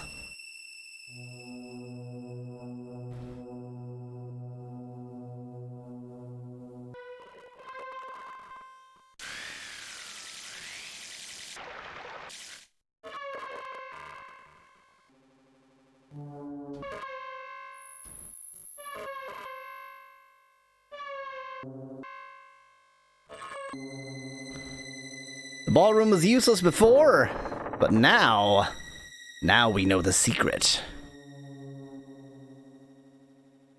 A countless number of candles spectacularly illuminate this huge room. An old-fashioned grandfather clock stands on the right, ticking away with morbid stillness. I step into the center of the hall, looking upwards at the oil canvases shimmering in the low light. Okay, third one on the left, Kid says quietly. 1, 2, 3. Here we go. As Kid slowly pushes against the candlestick, it starts to move slowly. slowly. What's going on? I stammer, trying to brace myself.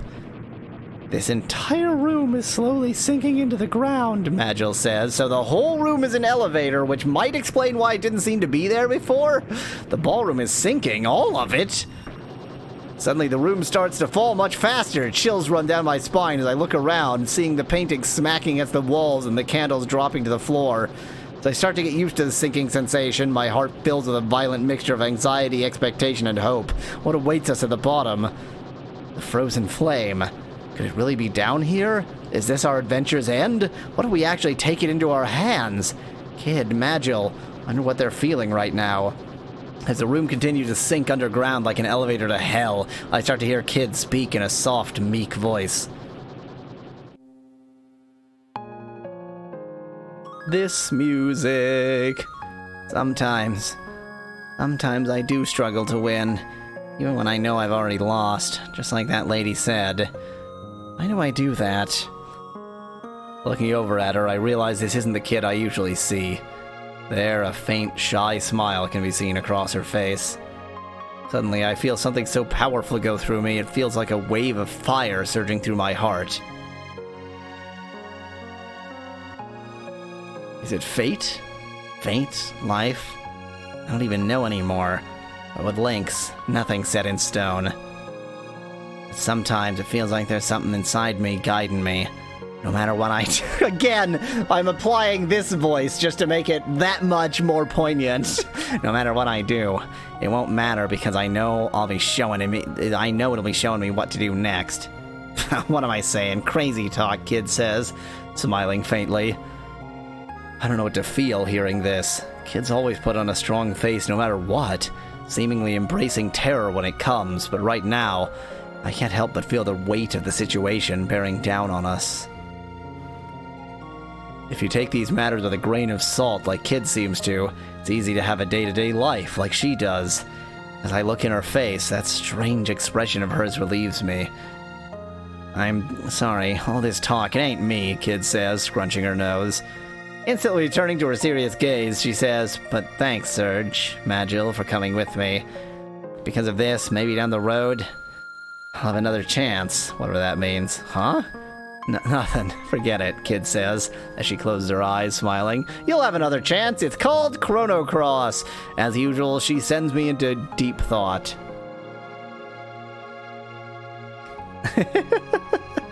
That much is true, Popful. If only some of the characterization wasn't terrible. While only barely visible, Magil stands silently amidst the shadow, effortlessly balanced with closed eyes. As I look around my companions, I wonder what awaits us. We share a calm silence in our hearts as we continue to descend, far below ground.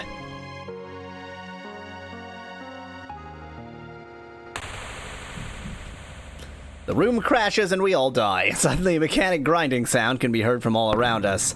The room comes to a stop, swaying a bit. Guess this is our stop, Kid says with a hollow laugh.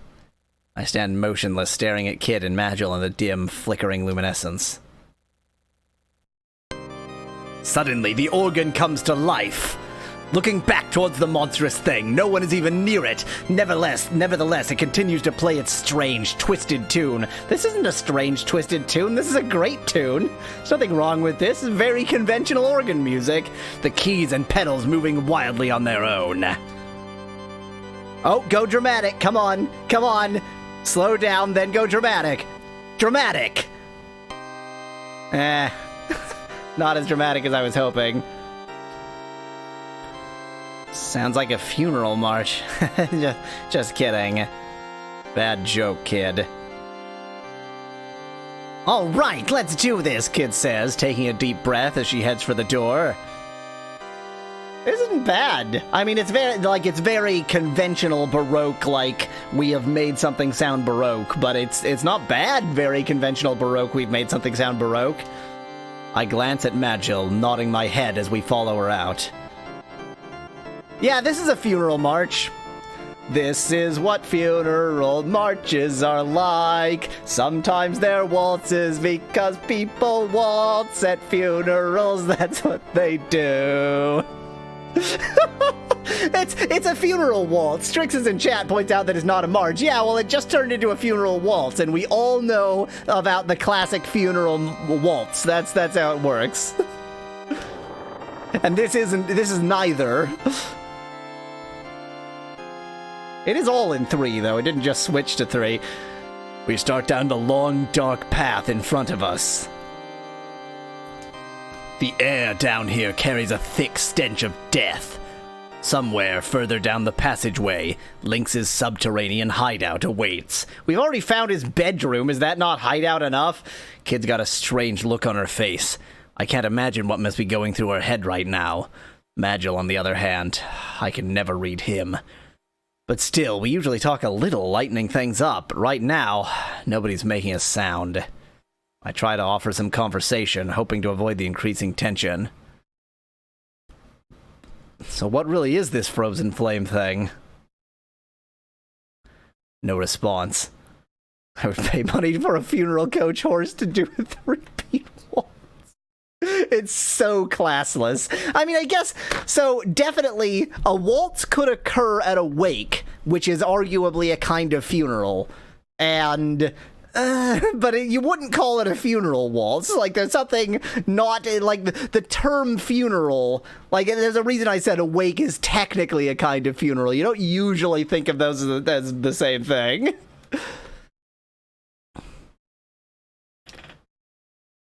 Just as I start to think no one is going to answer, Magil starts to speak, his low voice echoing throughout the stone corridor. His low voice.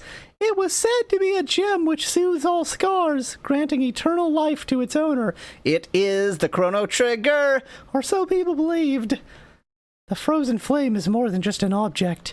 It's not of this world. It descended from the heavens long ago, part of a huge meteorite. Once, there lived a people who sought to harness its power, hoping to tap into the yet unknown... Oh, this is this Kingdom of Zeal! Yet unknown potential, and so it became a treasure of great importance and dreams.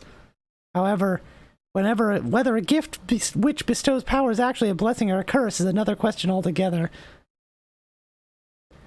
Since the birth of humanity, at least one entire race has fallen because of its zeal. These people once built a great thriving metropolis with its power, but now all knowledge of that era has been completely lost within the sands of time. Except for you! Except for you, Magus, a.k.a... Oh, I've forgotten his other name. Janus, Magus, a.k.a. Janus, a.k.a. Magil. A faint feeling of distress comes across Magil's face throughout his speech. But then... but then how do you know about all this, I ask? Again, no answer. Keeping silent, I continue walking. Our footsteps once again become the only sound filling this dark path. It's far more dramatic when I can't manage to speak. AKA Guile, what, from Street Fighter? Everyone is Guile from Street Fighter.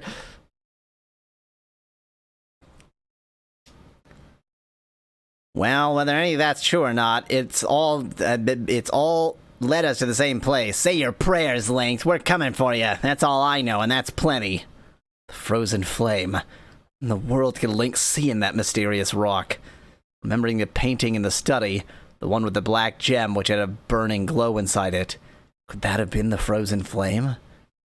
If that's the case, in the painting it seemed like all the world was at its mercy, flowing and melting into it. I start to wonder if this is such a good idea, coming here, toying with this ancient artifact.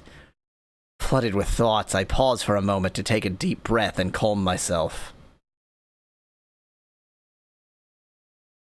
What? Is that so powerful? I would have never in a million years guessed that. Continuing on a moment later, I feel as though I'm a bit more at peace. Suddenly, Magil comes to a stop. Do not move. Huh? Kid and I look around suspiciously. Around us, bones are scattered in all directions. Many of them have been cut cleanly in half. Is it more threatening for a bone to be cut cleanly in half, or for a bone to be, like, cleaved in half? Because if it's been cut cleanly in half, that suggests there's just, like, a butcher about, which isn't that threatening. Looking around more, amidst the, like, an actual butcher, not, you know, using that term to mean somebody who butchers humans, but, like, just a normal butcher. Looking around more, amidst the dim light, I start to see that the walls have been splattered with blood. Very sharp blade, says Strix in chat. Well, yeah, but again, it's like it's a blade so sharp you wouldn't really use it as a weapon. You would just use it to cut through bones. Then suddenly a trace of light catches my eyes from behind. How can it catch your eyes from behind? There's a bolt of electricity approaching us, sparking like a lit fuse on the ground. Coming within a few feet of us, the spark splits off into two, forming a circle around us. Once the circle is complete, an odd glow starts to shine at our feet. Then, from where the sparks had traced, light shoots upwards, forming a wall of light around us. Yeah, this looks like a wall of light. What I'm seeing here, I would describe as a wall of light.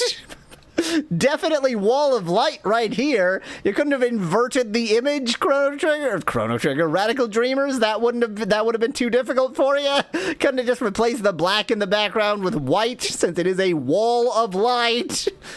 It's a devil circle. We try to move, but we find ourselves caught within the rays of light.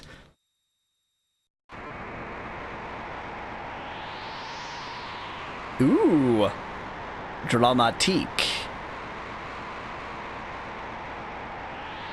With the scalding, noisy winds whirling... Why are the winds scalding? Whirling around us, all I see are rays of shimmering light in every direction I look. Oh, what do I do? I can't see anything in all this light. Magil grabs me by the shoulder and returns me to the center of the circle. Thankfully, he seems to be able to see just fine. His mask is probably shielding his eyes from the radiance. I love this effect. For SNES, this is great. There is always a way out of a devil circle, Ivan. We must find the gaps to walk through. If you say so. Suddenly, Kid's elbow grazes one of the walls. Sparks scatter in all directions. She instantly snaps her arm back, wincing in pain. Battle music! Unable to see any gaps whatsoever, I hesitantly start to make my way towards the blinding wall of light. 3 steps to the right.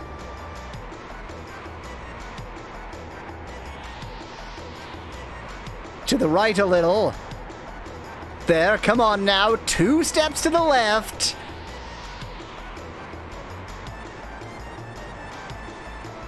All right, we made it through. However, I open my eyes on with even more of these glimmering walls swirling before us. 2 steps to the left.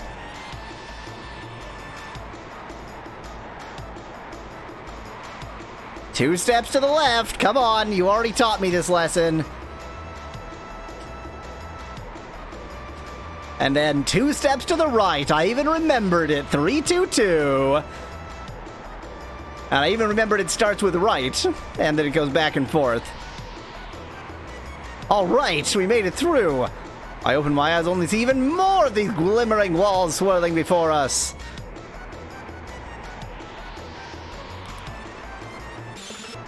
Two steps to the right. 3, 2, 2. To the right, slowly. There, come on now.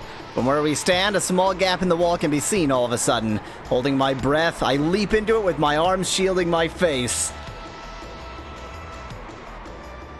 Oh yeah, Yahweasel actually remembered something. It's a rare day. I scurry away from the blood-curdling thing as fast as I can. Looking back, I see it vanish in a puff of smoke just as quickly as it arrived. The wind instantly dies down as well, and all the dust and grime that was blowing around falls back to the floor in a flash. Everything has returned to a quiet stillness. Too quiet. And so, heading down the hallway further and further, eventually... Crash. Blast. Kid steps towards the mighty set of doors, letting out a sigh of relief. Beyond this door, the frozen flame. How do you know that? From behind his mask, Magil's eyes let loose a cool radiance. Okay, let's go, Kid says eagerly, grasping the handle to find it locked. Nope. Whoa.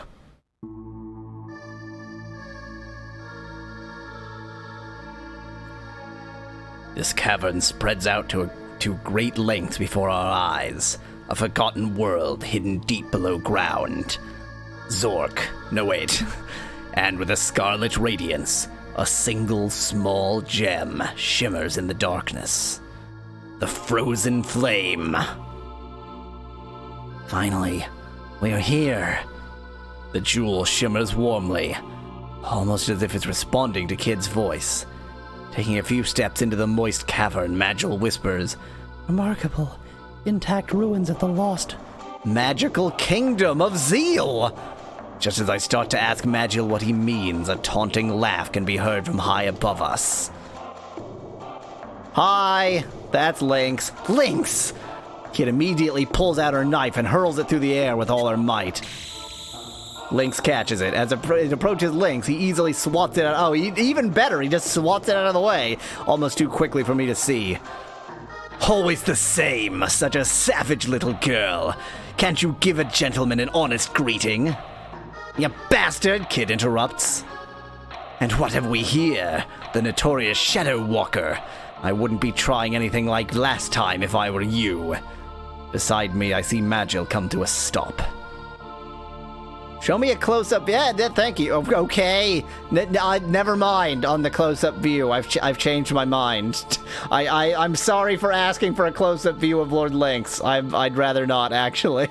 Lord Lynx, Viper Manor's deadly owner. The very same man who murdered Kid's sister, deceived Riddell's father, and eradicated the Acacia Dragoon, and also killed Riddell's father. But let's set that aside. Maybe because he was a Dragoon, just let that fall in there, whatever. Welcome back, Kid. I see you have successfully taken the bait, gluttonous as ever. What? Kid says, hesitantly, taking a step back. Lynx stares down at her with those frighteningly piercing eyes of his. You see, Kid, I brought you here because of the rock you carry. Which rock? Surely you remember, the one you received from your sister all those years ago. The priceless keepsake you carry with you dearly even now. The Chrono Trigger. Okay, never mind. It's not the Chrono... This is the Chrono Trigger. This is the Chrono Trigger. Got it. This whole time I was certain that the other thing, I've already forgotten the name of it, the frozen flame would be the Chrono Trigger.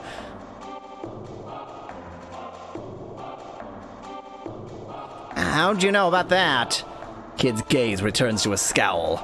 No matter, we're here for the frozen flame. You're finished, you bastard. Ah, yes, toss your little threats around. But remember, no matter how many times you think you have won, I have generously demonstrated how gravely you are mistaken. And with that, Lynx unsheathes a beautiful golden saber. Previously, I've overlooked doing away with you, letting you scurry on with your pathetic little life. However, this time I may not be so generous.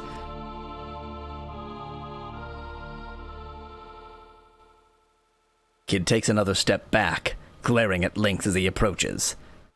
Lynx, you murderer! I'll never forgive you for... Luca!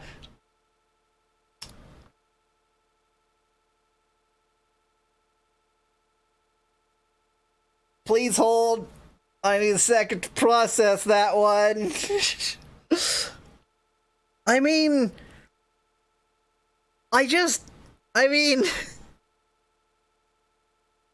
Okay, yeah, continuity, fine. But Luca invented a time machine.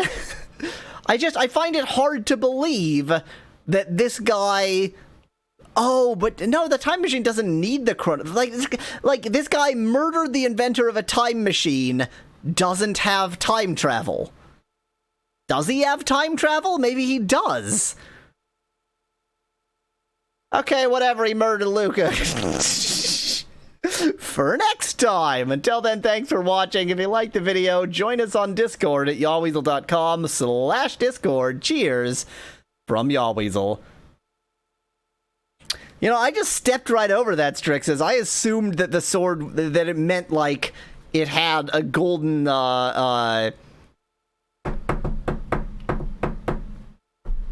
like handle, or, you know, which even there you wouldn't want it to be gold. I guess, yeah, there's no part of it you would, let's say it's golden,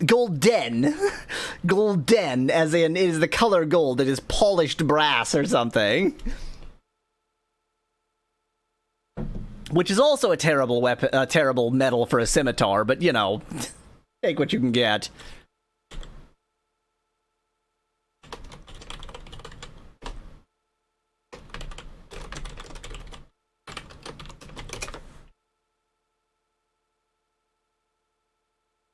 Maybe it's just a brass veneer.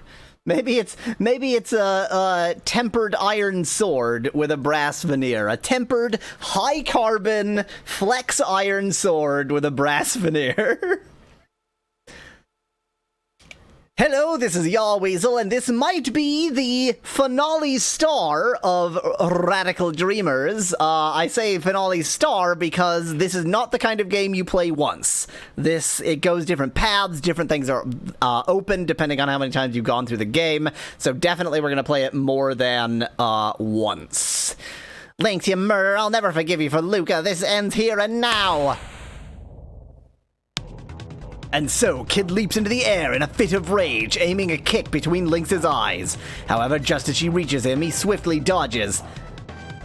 This music is very related to the sort of caveman-y music from Chrono Trigger. If not the same, Kid stands there wondering how she could have missed. Beside her, Lynx laughs, taunting her. Jumping up once again, Kid lets loose a fierce kick. Skimming the tip of his nose, her kick cuts through nothing but air. In a parry attack, Lynx sends his razor-sharp golden saber through the air, which Strixus points out in chat would be a terrible material for a saber to be made out of. It bends against her very light tunic and does nothing. But Kid's already leapt back. The two face each other only a few feet apart. If only you'd been a bit faster, Kid, Lynx says, smiling. All of a sudden, a line of red streaks across Kid's face. Kid? Wiping off the blood, Kid angrily rushes Lynx in a flash through the air. Effortlessly dodging, Lynx drives the sword into her back as soon as she lands. Kid bends back in alarming pain. Somehow staying on her feet, she stumbles back and readies herself to charge again. Stupid little brat. Lynx lands an elbow on Kid's shoulder, knocking her clear down to the ground. I feel her pain from the... Do you want to participate in this at all? No. In fairness, given the scene that it's showing us, I have no idea how any of this is happening. There's like a big pit. How are we fighting over that pit? There has to be a floor somewhere. As I start to see blood trickling from her lips. What's wrong, little girl? Once again, Kid tries to lash out at Lynx, but he easily kicks her, sending her back onto a pile of rubble. Lynx then looks upward, focusing his concentration on the ceiling. As I look up, I see a number of rocks have come dislodged from the cavern, tumbling down onto her. Kid! I call out as I start to rush over to her. However, just if you'd only been participating in the first place, as soon as I start to, I see Magil's already there. He streaked across the shadows, putting himself between Lynx and Kid. Saying nothing, Lynx shoots a thread of white light out of his fingertips. The thread-like substance entangles Magil, binding his feet together. He hits the ground with a thud.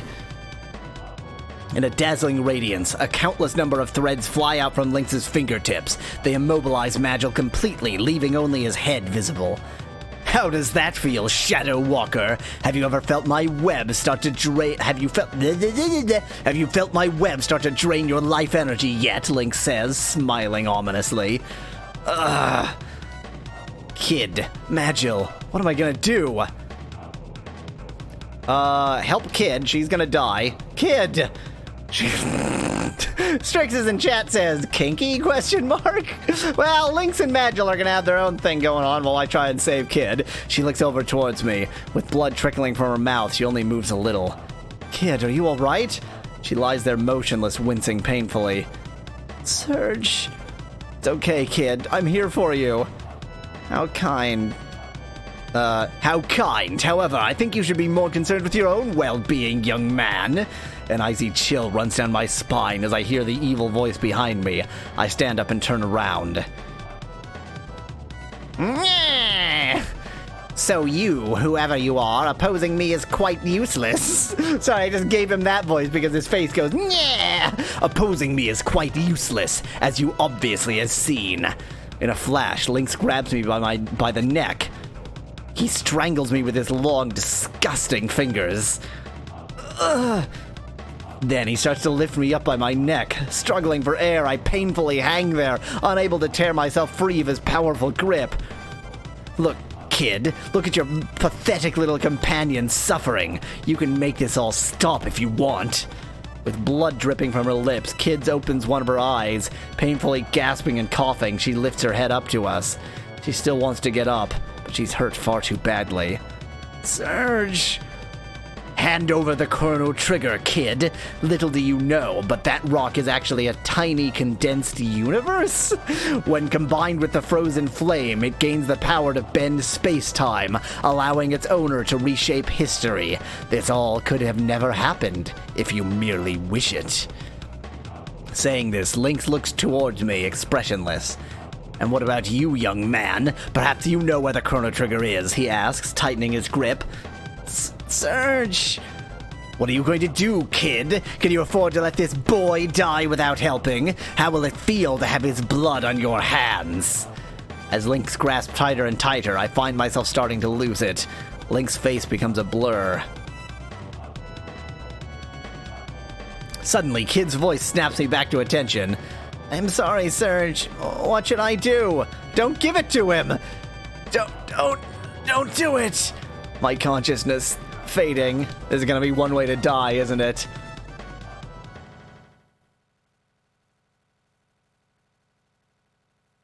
Stop! The stone! Here. Lynx looks over to Kid.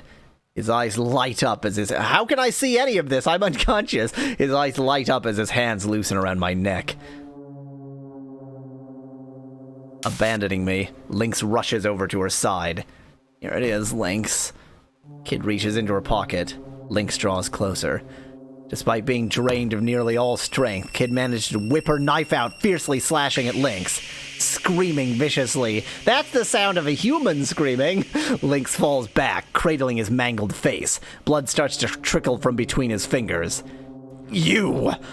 Lynx staggers to his feet, keeping his right hand on the wound. I will have such fun killing you all! With as much power as she can muster, Kid kicks at Lynx, sweeping him off his feet. I thought she was, like, trapped under rubble. Ha! Spitting blood, Kid coughs a little, but still, a smile managed to come through her agony. I think that... Yeah, I agree, Popple. That was definitely a cat screeching sound, but Lynx isn't actually a lynx, in spite of the name. He's just... He's in a partial fursuit here, but he's, you know, he's a human being. Kid. I run over towards her, still feeling the burning grip on my neck? Okay, as in, my neck still hurts. Lynx turns to Kid, staring at her with his cold, evil gaze. Child, you shall beg for death soon enough. Every flavor of pain shall be yours. Prepare to join Luca. Hearing this, Kid's eyes slowly open and catch sight of Lynx. A red-hot gaze burns in her eyes. Slowly, she rises to her feet.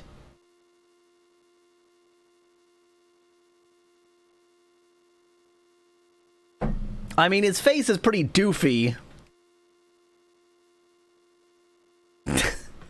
I don't know. He's Lynx. A shimmering light suddenly spurts out of the frozen flame. At the same time, a golden light bursts out of Kid's chest, being the Chrono Trigger. Swirling around her, the light rises up, spreading outwards in a glistening spiral. What is this? Lynx gasps.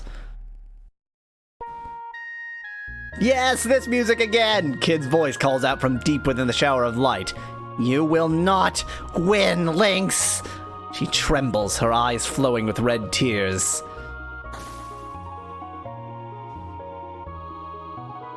And then, a single voice can be heard. It's a deep, profound voice. The voice of undeniable honesty and truth.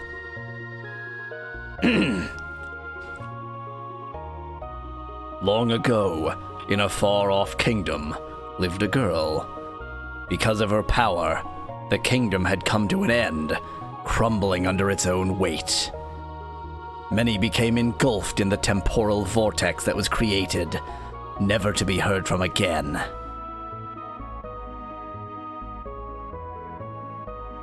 But not the girl. She lived on, enduring a much sadder fate. Running from her past and fearing her future, she wanted nothing more than to be swallowed up in the surging waves of the vortex of time. I remember we did that. Hating what she'd done, refusing what she'd said or heard, to simply continue living was her curse. But the stone, it had other plans for her. Turning back the hands of her clock, scattering her memories, she was granted another chance.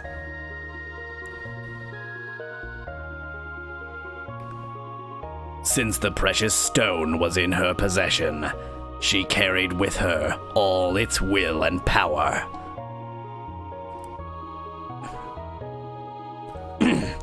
And so, she was born into this era, returning to reality as a mere infant.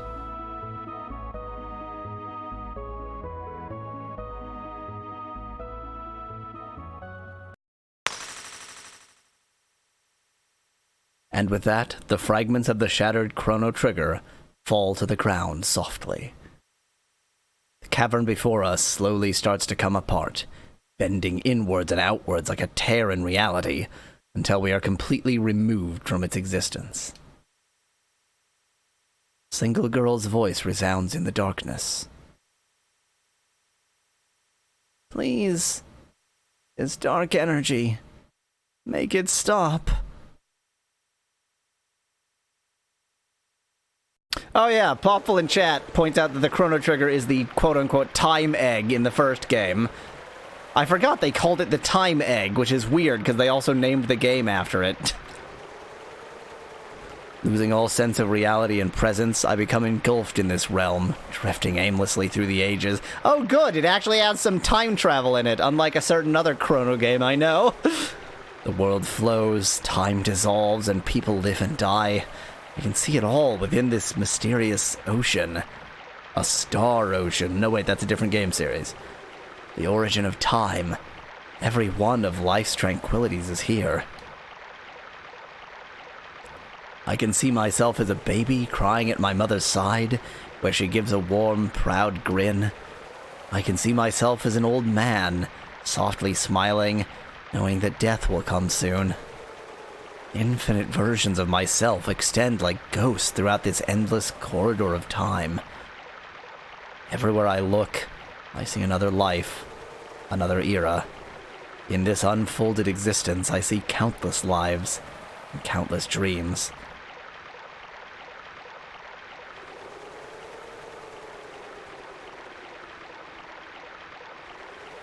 Probably Popful.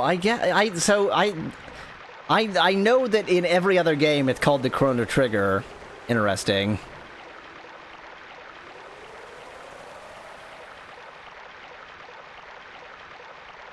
Resting in eternity. A kind voice calls out to me.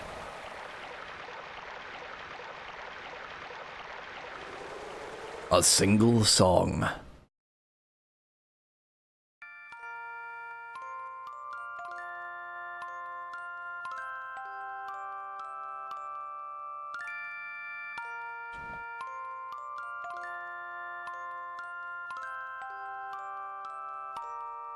Kid. Kid. Can you hear my voice? Kid? Answer me, kid. Please. Who's calling my name? Yet again, adding drama with my good voice selection.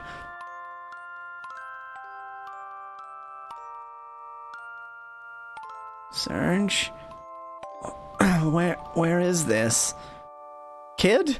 You're here! That song. That beautiful song. It was Luca's favorite. Kid softly smiles, closing her eyes. I can see she can't help but shed a few tears for this long-lost reminiscence.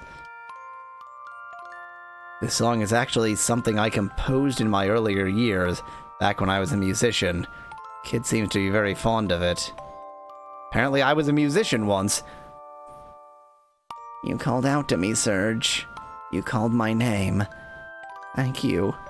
You won't leave me, will you? I'm here for you, kid. It all makes so much sense now. I know who I am, Serge. I know what I'm here for. Let's go back now, okay? I'm ready.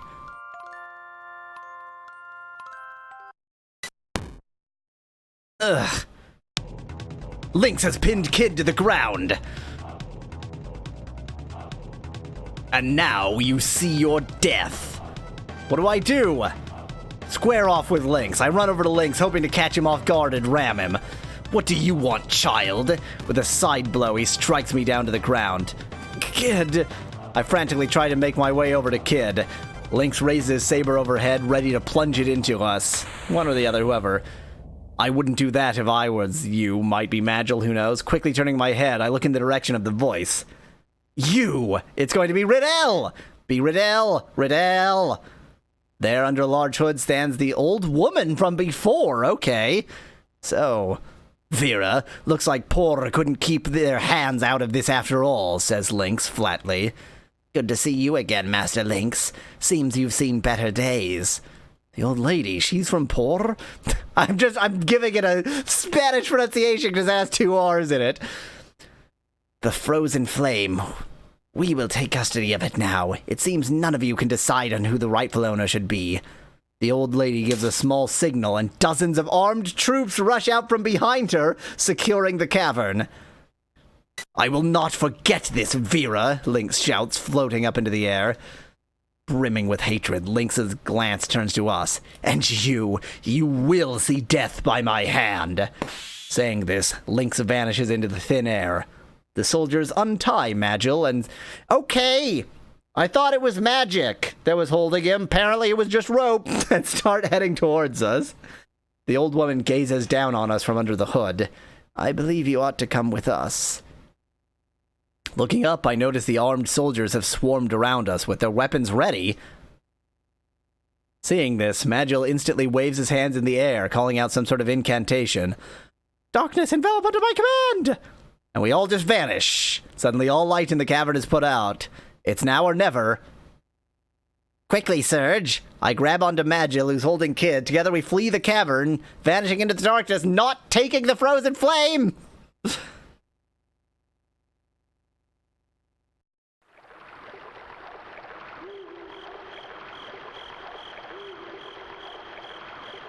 Led by Magil, we make our way out of the mansion. Back in the forest, we see the search party's torches here and there, hunting for us. Their militant barking can be heard as they continue to get closer and closer to us. Why are they so angry at us? I mean, don't get me wrong, we were there to steal it, but they aren't... Like, they are also there to steal it. Can't we just... Truce, please? Like, truce? Truce, please? We stop behind a tree for a moment or two, catching our breath. I look down to Kid, who's taken quite a beating. Are you okay? Kim, mate. Fine. We're completely surrounded, says Magil. We must be on our way. Looking around, I suddenly see torches all around us, starting to close in. Kid suddenly lifts her head up. Go, Serge. Save yourself. Troop is only after Magil and me. If they find you alone, they'll let you go. Truce is miles away from here, Yahweasel, says Popful. That's right, isn't there a place called Truce?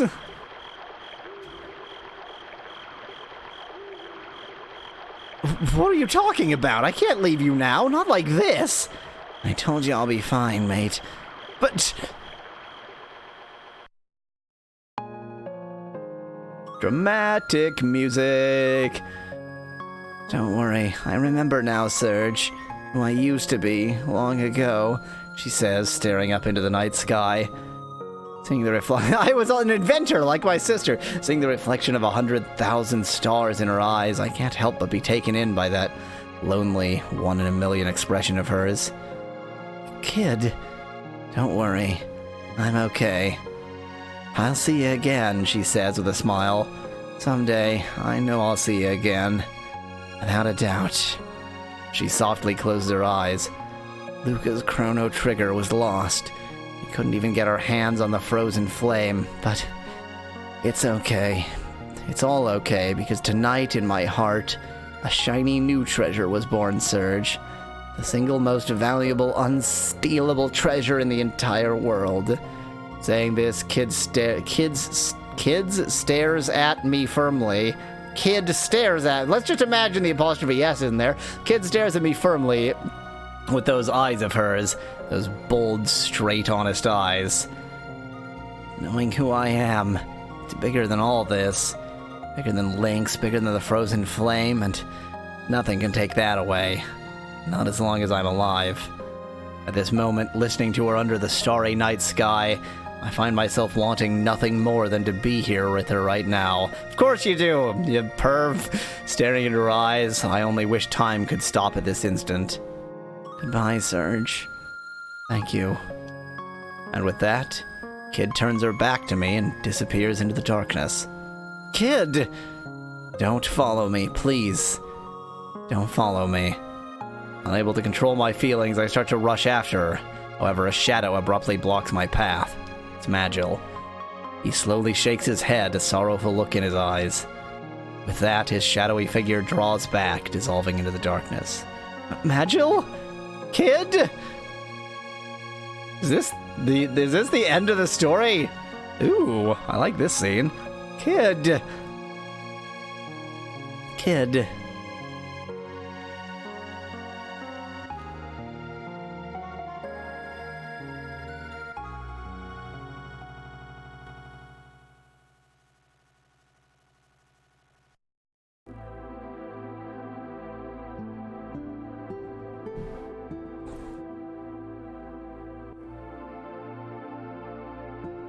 And so the curtain closes on another tale. However, another time, after the spotlight had faded from Kid, Magil, and Riddell, and some other guy who cares. In another place and another time, a similar band of adventurers had come forth, equally unsuspecting of their other selves, and life went on as they strode out into the great unknown. But that's a story for another day. For now, I shall put down my pen.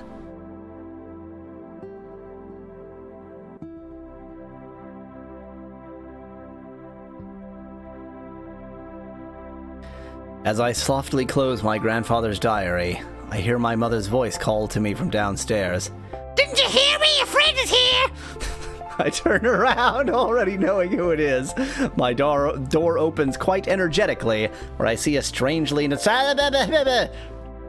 Serge, we found some ruins of an old mansion up in northern Kitsune Falls forest today. Come on, let's go exploring. It's gonna be like the grandchild of Kid, I'm the grandchild of Serge. Yep.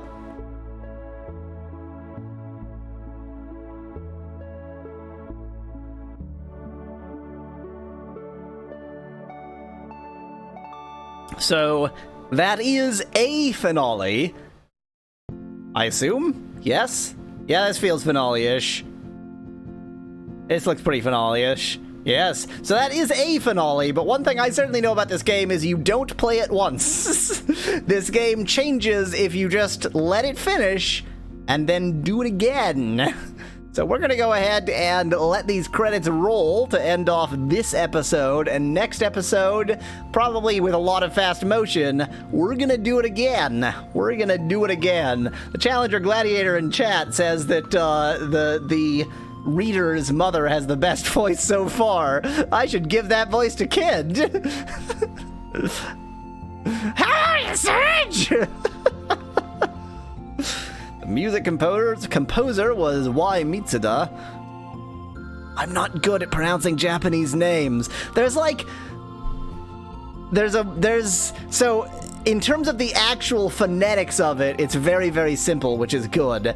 But there is a sort of emphasis system that emphasis is supposed to, like, you can pronounce it wrong because the emphasis is supposed to be somewhere else, and I can never guess that. Like, is it Izumi or Izumi or, yeah. Is it Fujioka or Fujioka or, yeah. And right, like, Mitsuda is Mitsuda, not Mitsuda. That one I know. The Kobayashi Maru! Let's just throw in a random Star Trek reference.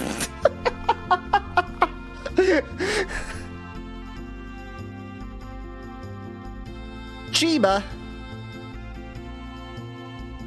Chat is now talking about pronouncing Japanese names. Look, I speak some Chinese. There's a long, some Mandarin to be more specific. There's a long history of the Chinese and Japanese not really getting along so good.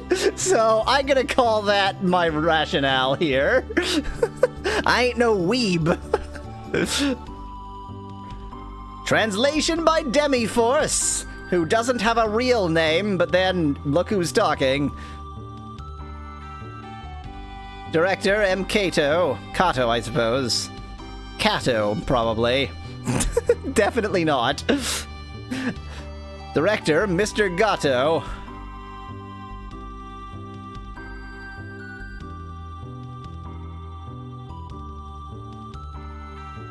Serge sure has an interesting dress sense.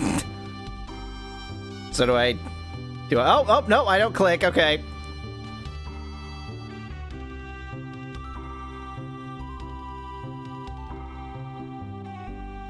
You better say fiend. Don't give me any the end here. Or neither.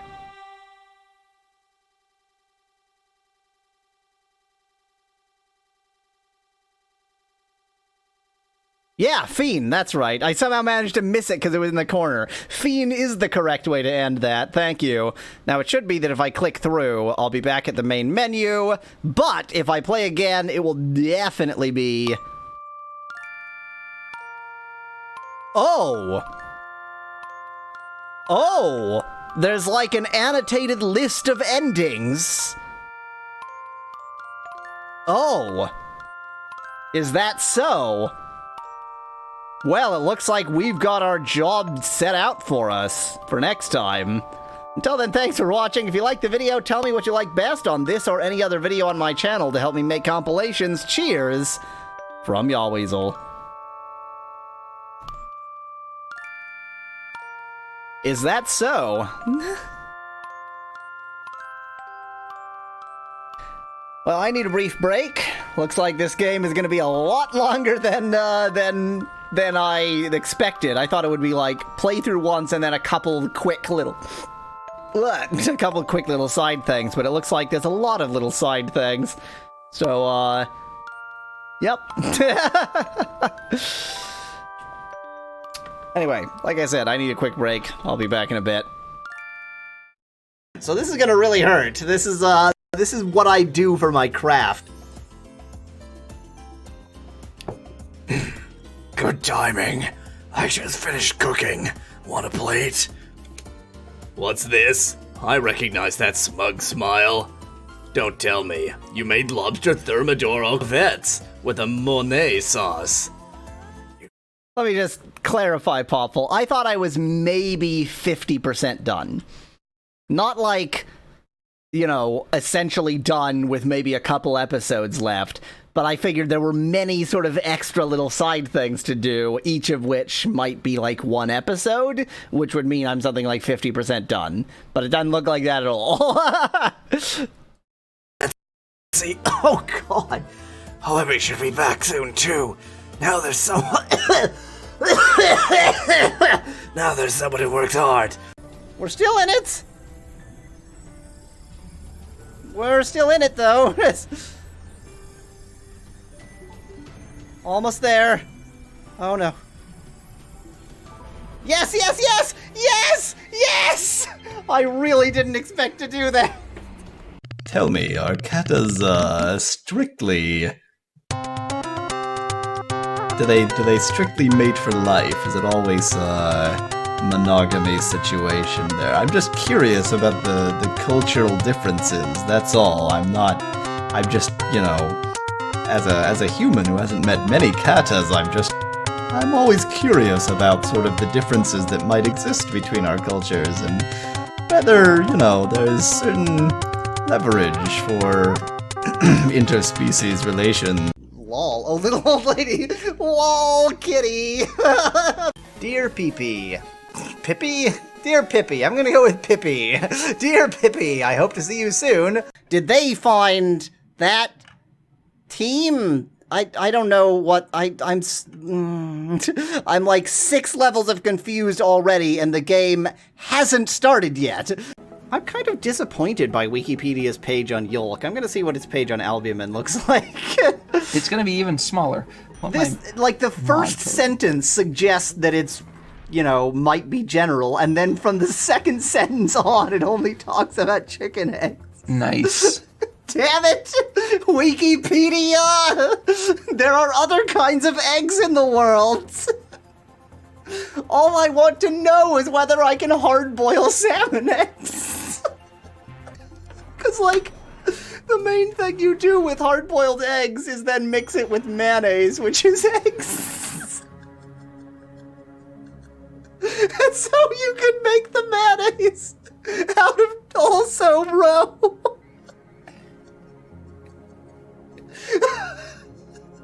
You just mash up the roe and mix it. Is there an appropriate oil for making fish mayonnaise? Yeah, fish oil. Of course. And make vile, salty mayonnaise. Not just salty, like the fishiest mayonnaise you've ever... Like, fish oil is known for being disgusting because it's too fishy. You're essentially making fish sauce, except somehow even fishier than fish sauce, and it would be, thick. Yeah. It is one of the most revolting food items I have ever sort of mentally invented here. Yeah. Other code. How much does roe cost? You're a bad person and you should feel bad. I wouldn't try to make roe mayonnaise. That, I think, is a genuinely terrible idea. But, But you at least want to see if you can make an omelet out of roe. No. I'm entirely on hard boiling here, because obviously you could sort of cook it. You would fry it and get something.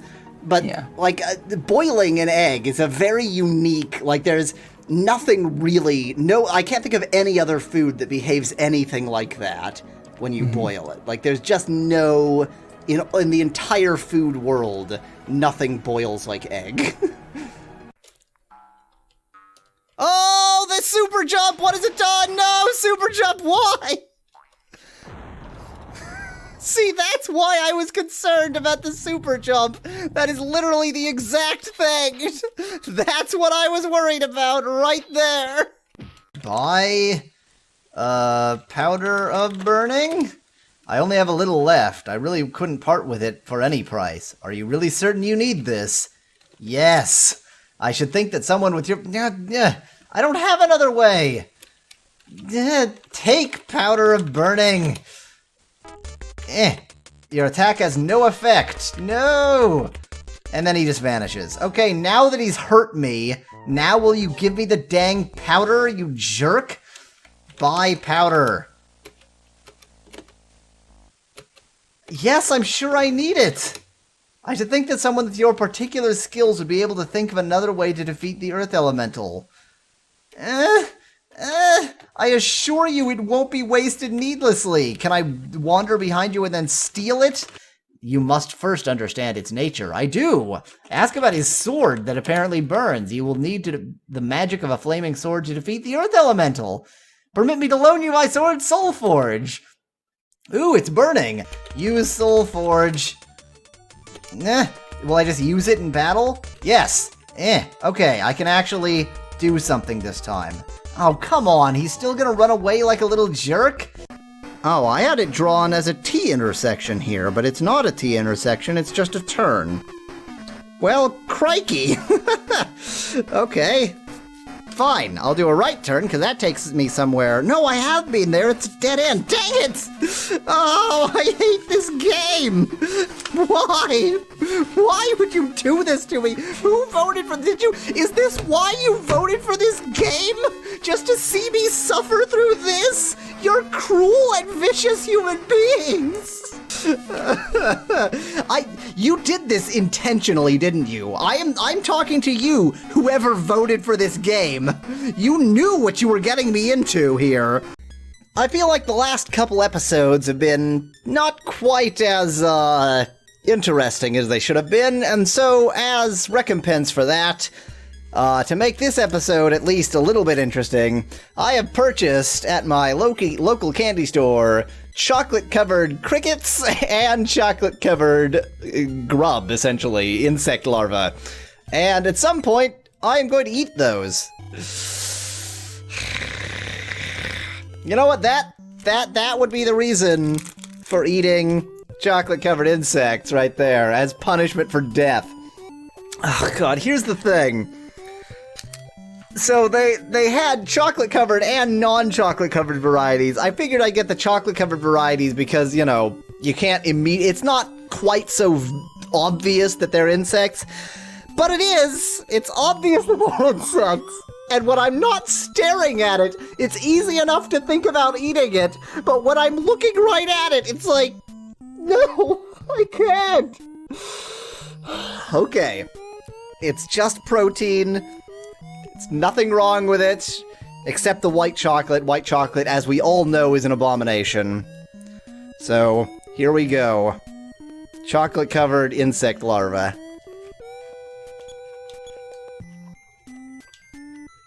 You know, it doesn't taste like anything.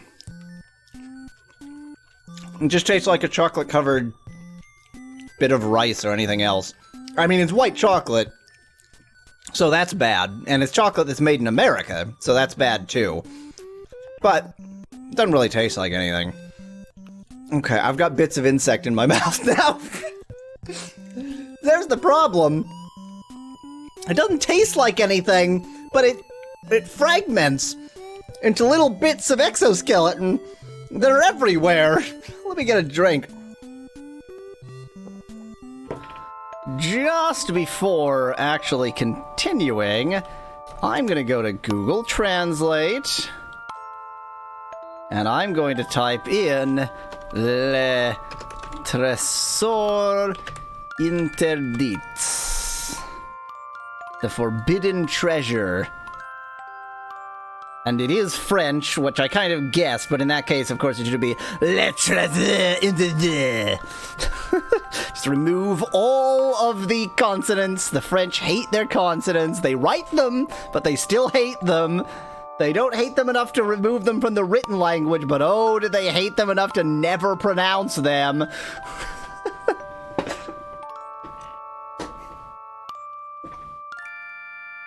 I don't usually do much of anything immediately after a stream, but if you want to sometime, fine.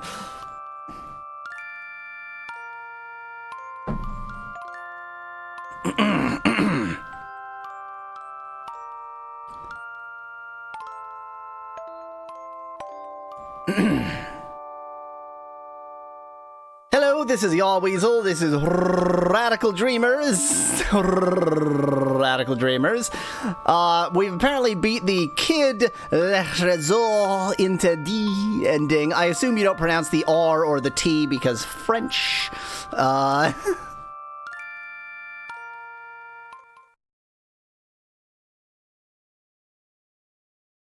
Now, that was one ending out of 7. So I am almost positive that the way this game works, in fact, I am positive that the way this game works, you must play through it once for many of the available paths to even open at all. And so, now that I've played through it, like, I imagine you are sort of turned in so that you could only go to that that ending in the first time you play through. I'm not reading this because it's the same as it was the last time round. But then things open up.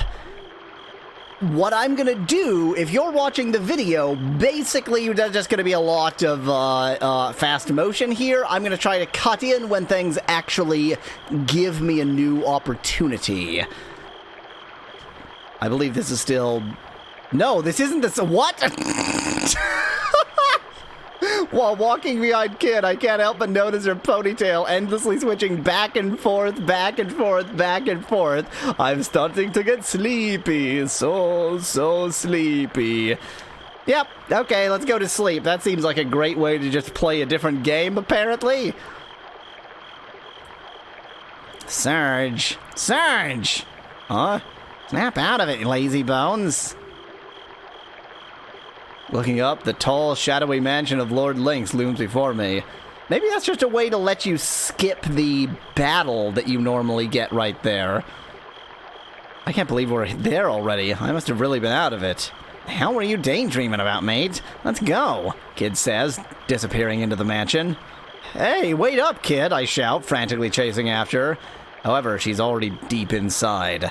The darkness engulfs me. And let me guess, now we're back on track again. I'm gonna guess that that weird beginning bit there is just to skip the battle that's right at the beginning with the wild cats or dogs or whatever they are. Yep, okay. This looks unchanged. Well, what was that? I could have sworn I saw a faint light illuminating the hallway just then. Okay, everything's changed. No fast motion. Literally every element of this game is changed from the very beginning. It's probably just the moonlight shining in through a skylight, I tell myself. However, looking up at the ceiling, no such skylight can be found. Hey, Serge, what are you staring at? We got a job to do here. I look down the hallway only to see Kid, already barely visible down the long, dark corridor. Take another second to see about that light situation. There's something here, I'm sure of it. It was a faint light, sort of like a camera flash, but much more subtle.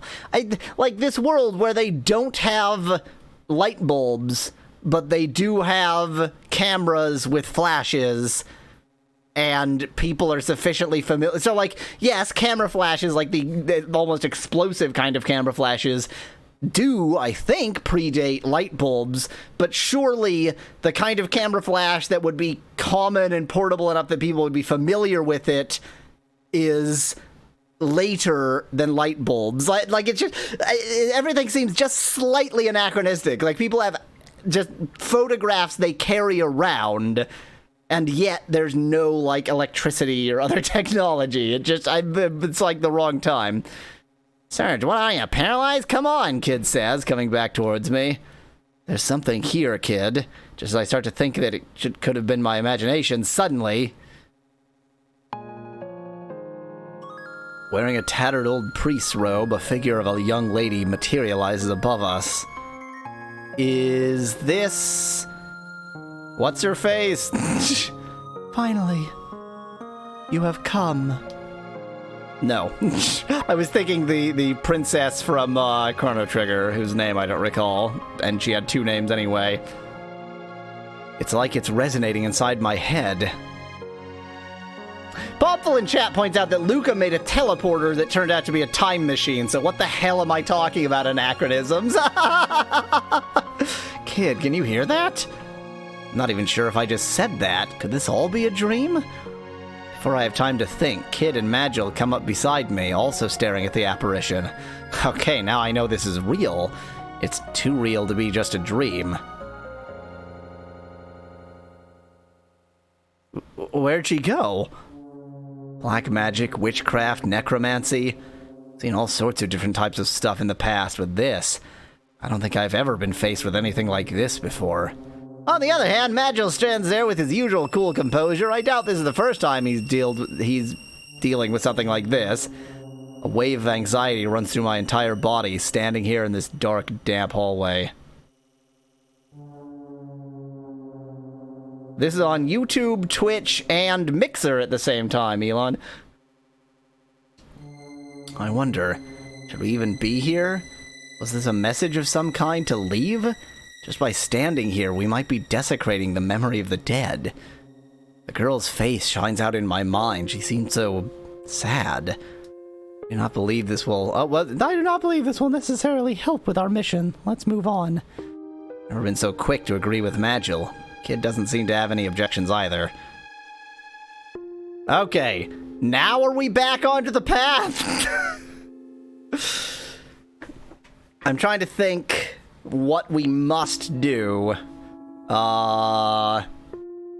It's been long, so like, there's some things that are pretty good. Okay, well, whatever. Fast motion. Zzz.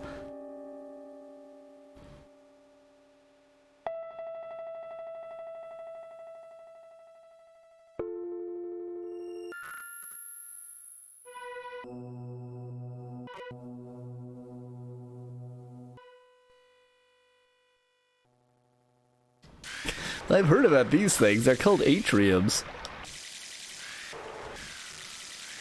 So I'm gonna do this.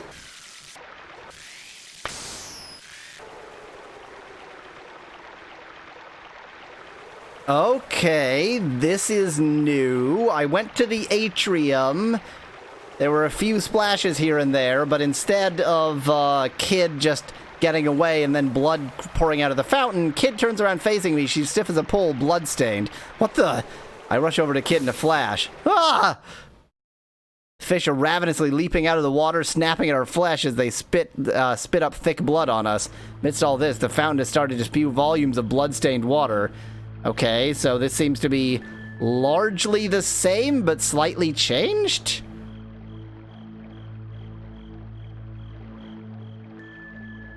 I back away slowly, too terrified to think.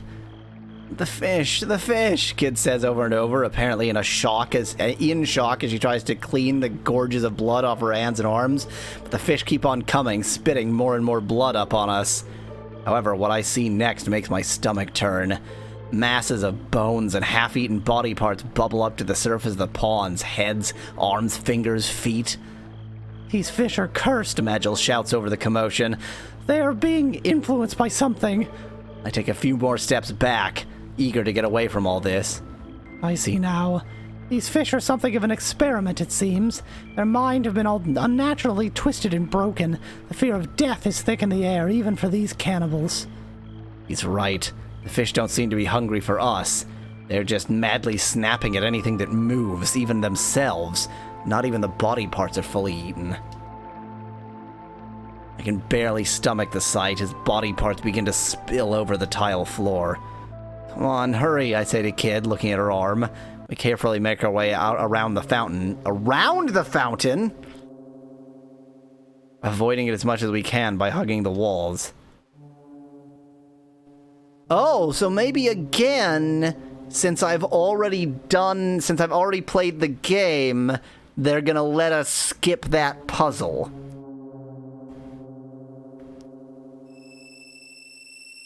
And the way they let us skip that puzzle is to make a different puzzle. Well, not a puzzle, it just happens. And this goes directly to...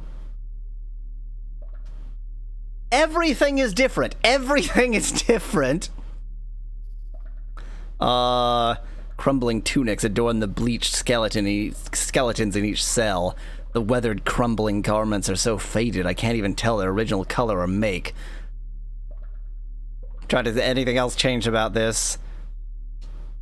There's no mistake. People died here. So this is completely different. Well, if it's Lynx's jail, you'd think there'd be more screaming going on or something. Anything but this silence, Kid says. No, to be perfectly honest, I agree with her. I'd almost welcome some noise other than our own at this point. So this is the just everything is death version. Yeah, let's get out of here. This place gives me the creeps. After heading down the dark, dingy passageway for a while, eventually I start to smell the pungent odor of dead flesh. So the kitchen is gone. The armory is gone. Or maybe they're not gone, maybe they'll appear later. We come to a branch after a ways. To our right lies a staircase going up while the start of a dark... And the face of truth seems gone. Everything has changed. Everything has changed. Oh, the battles aren't changed. The battles aren't changed. Yahweasel cast death.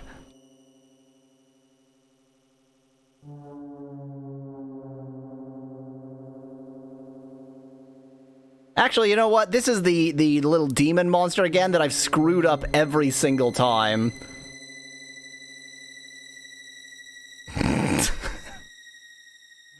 But no one can voice a drunk Minnie Mouse like I can, Elon.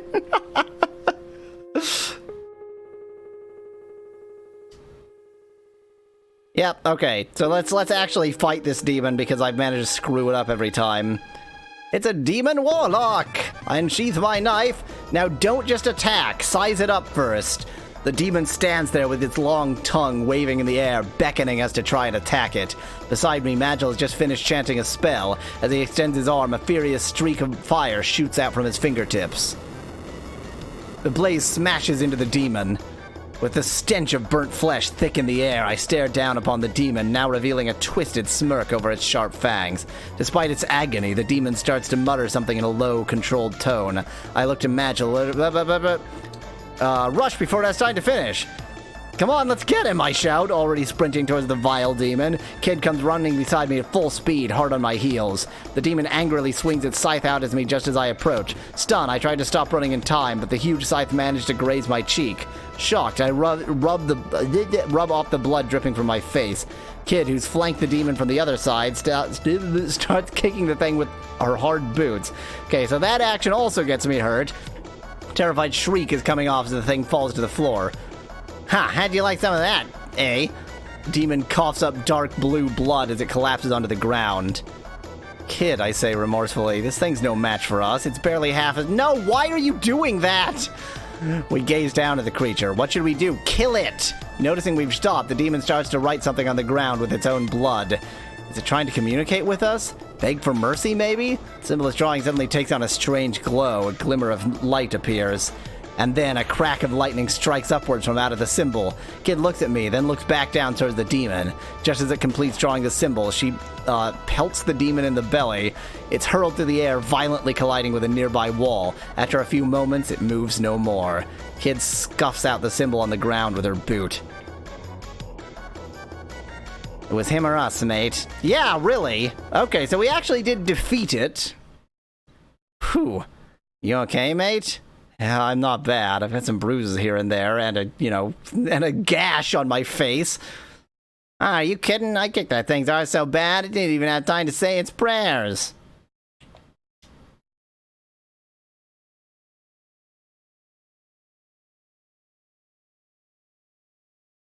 I think this is new. I don't think I ever saw this message. Damn it, Serge. When are you gonna bloody grow up and start fighting like a man? Kid's eyes glare into me like an icy lance. I swallow a dry gulp and continue down the corridor behind her.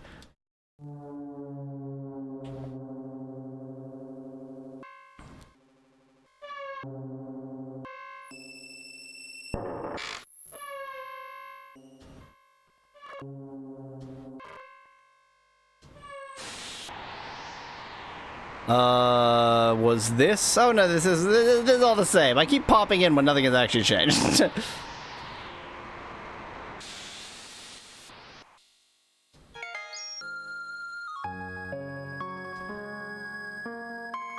Okay, this time inside the chest was a pale blue robe, and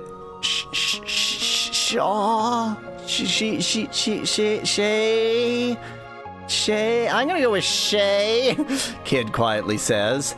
That name, Shay. Kid takes notice of my looking at her and quickly composes herself. The thing is, that could be a weird abbreviation of Sean, but no? You're right, there's nothing here. Come on. Before I have time to ask, Kid leads the way out. Everything is changed! I keep wanting to fast forward, but everything has changed. So great. Let's go and see what's different about Lynx's quarters now. Something strange about this place. It doesn't feel right, mate. Only just my imagination. Yeah, this is all the same. Go in. Except now, everything has changed. Magil pauses staring at the door handle. What's wrong, I ask? These doors, they're locked, but not with a key. Some type of force field is protecting them. Can't you use your magic on it? He closes his eyes, slowly extending his hand out towards the handle. But then, just before he touches it, a spark jumps out of his hand. The solution to this riddle lies elsewhere, He says, before turning on his heel. Kid and I follow after him a moment later. I don't think that happened to me before. The mouth of truth is gone. That's so strange. Well, all I can do is just keep going. So far, I've just been following the left wall as I ever do, but now that I know everything is different...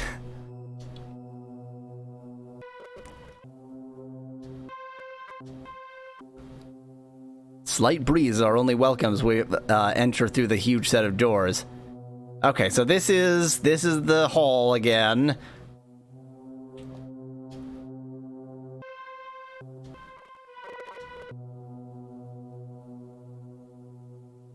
Nope, it's still different. I thought it was a cathedral, and Magil says it seems So, the candles in this room have been placed in such a way that produce patterns of shadow consistent with occult teachings, Magil says.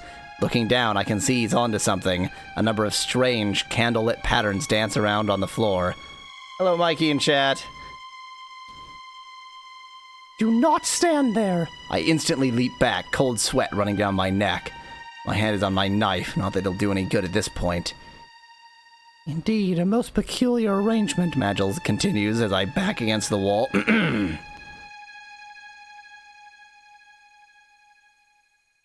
I don't have a schedule, Eli. I mean, give me a break. I don't have a schedule. Where was I? This is indeed an unholy cathedral ordained for occult sermons. The shadows indicate this spot as a focal point of some kind. This entire mansion is an instrument for defying order. No, wait, He continues a moment later. I was wrong. This room isn't the focal point. The shadows don't quite meet here in focus, as though... Look around with him. Although scared, I start to look around the cathedral. Its dusty pillars and cold, clammy walls send a shiver down my spine.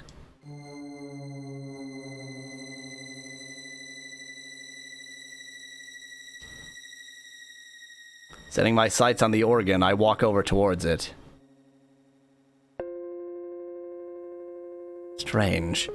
The keyboard is fake. There's no mistaking it. These keys aren't real. They're bound together. All the whites are one solid piece of ivory, as well as the... I mean, I don't think the black keys are usually ivory, but okay, whatever. All the black keys are also ivory, making them also white. Hey, Magil, have you seen this yet? I think I found something. Oh, great.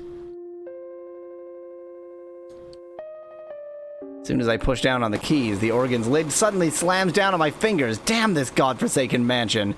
Kid and Magil start pulling on the lid, but it's shut much too tightly. Get it off! For a moment, Kid pulls her knife out, using the blade to pry the lid up. She's able to raise it just a little bit, and I immediately remove my hands. I stumble back in an adrenaline-filled daze. Rubbing my hands, I look them over. They don't seem to be broken, but they're awfully sore. Thanks, Kid. Don't mention it, mate. I reapproach the keyboard. What a surprise. Now it opens without any trouble at all. Well, that went so well, so white keys it is. Nothing seems to be happening. Take another look at the keyboard. Okay, both at once it is. As soon as I press down on the keys, the wall just to the left of me begins to rumble. A secret passage has just opened up! Peering into it, I can see a stone stairway winding down. Everything has changed.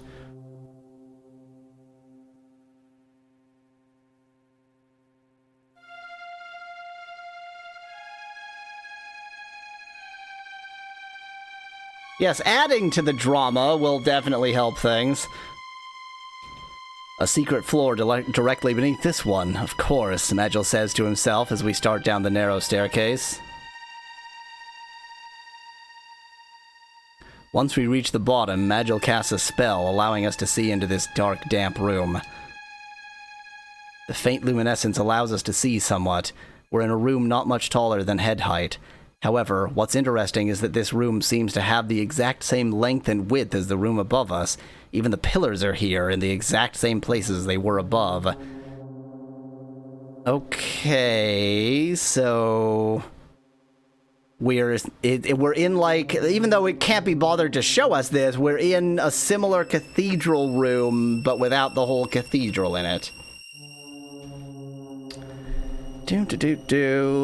This is the point where even having chat activated isn't worth it, so I just go and deactivate chat entirely. Turn that off.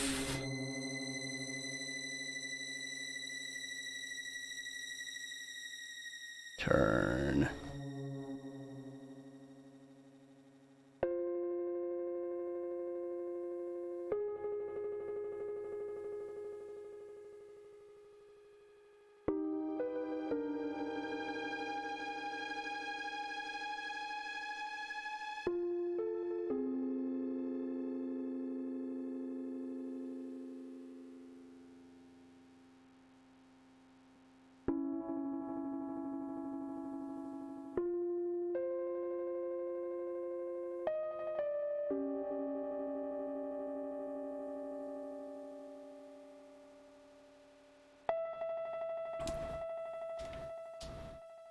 Could this be the original floor, covering up what's there now? Why would someone do that? What would they need to cover up? Look over there, Magil whispers. In the direction he's pointing, we see a faint cloud-like mass.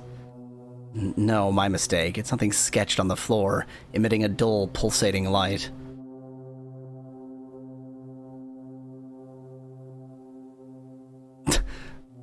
The Star of David in the center is an interesting choice. What is it? Kid asks. No, what is it? Kid asks. Cannot be sure. Perhaps it is an inscription placed here by those that constructed this place. I must think more on this matter. Suddenly a dry wind blows past me. Didn't come from the stairwell, and there aren't any windows down here. Let us come back when we know more, Magil says. I have no problem with that whatsoever. We head back up the stairs and out of the cathedral, back into the corridor within seconds, but still, that chilly feeling on the back of my neck hasn't abated. Ahead of me, I hear Kid come to a sudden stop. What's wrong, I ask him. Is this just another battle? Look over, only to see Kid pointing down the dark hallway. Squinting my eyes, I try to look for something. Oh, yep, skeleton. You always look ass deaf.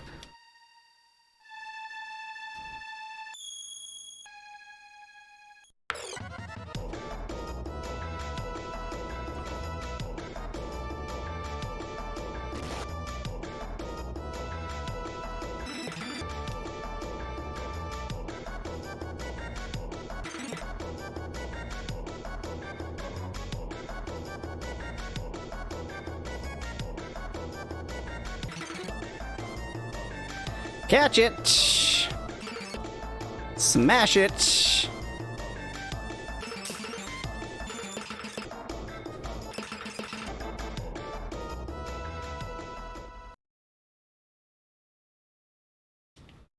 Now you've had enough, Kid says. Okay, what's your praise gonna be like? I did fine. Phew, you okay, mate? Yeah, I'm not bad. I've got some bruises here. Okay, so this is... Because I already had damage from the last battle and I haven't healed, I guess, it's just going to give me this same message even though nothing has changed.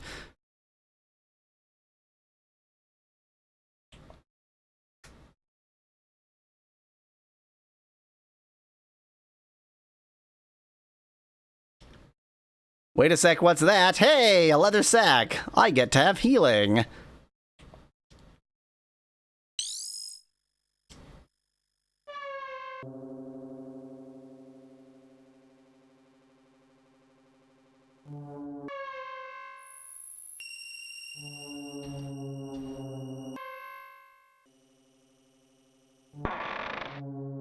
Okay, this path ended at a stained wooden door. It's the study. Maybe it actually is the study? Yes. Siege room is faintly lit by the moonlight shining in through the tall window. Back of the room stands a large, ornate, decorated desk. Okay, for once a room is what it was before.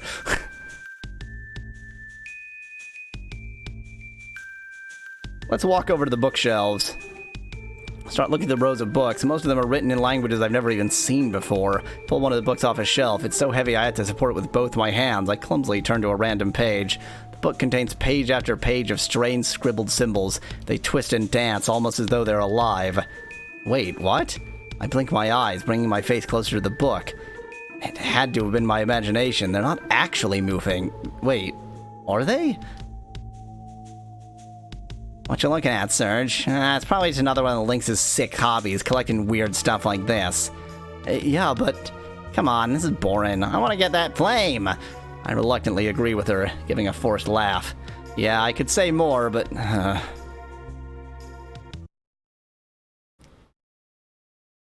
We leave the study, retracing our steps through the dark passageway. Finally, the passage comes to a three-way branch. There's a descending staircase in front of us, in addition to passageways on the right and left. The one on the left will take us back towards the terrace.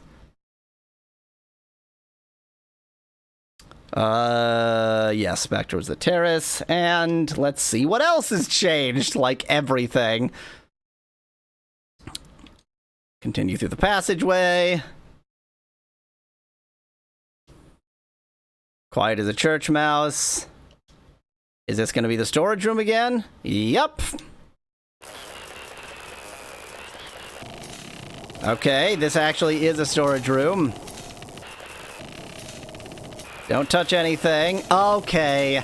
There's an item in the corner that I can't actually see. That was supposed to hint me that that's the sword, but then I'm not allowed to actually claim it because Magil warns me, and only later when I know that it could be a sword, that's how I was supposed to know that the sword is in this room. Understood.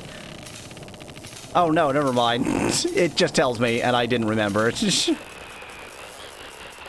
Yep, this is all the same.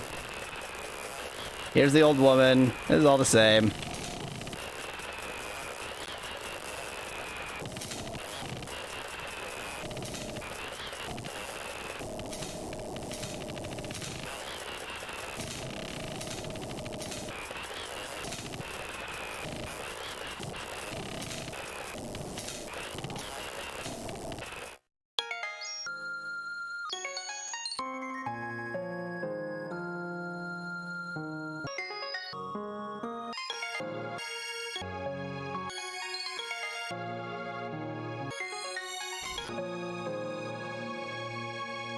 Blah, blah, blah, blah, all the same.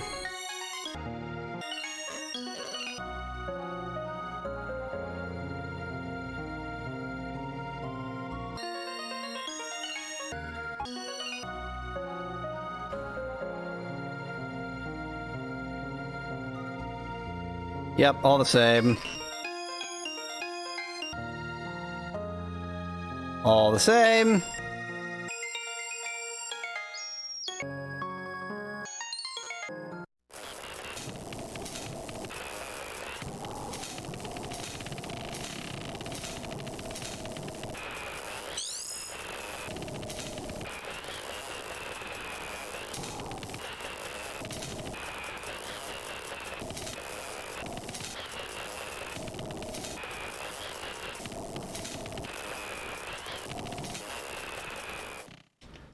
Okay, that's entirely the same. Got healed. Exactly the same. Everything's great.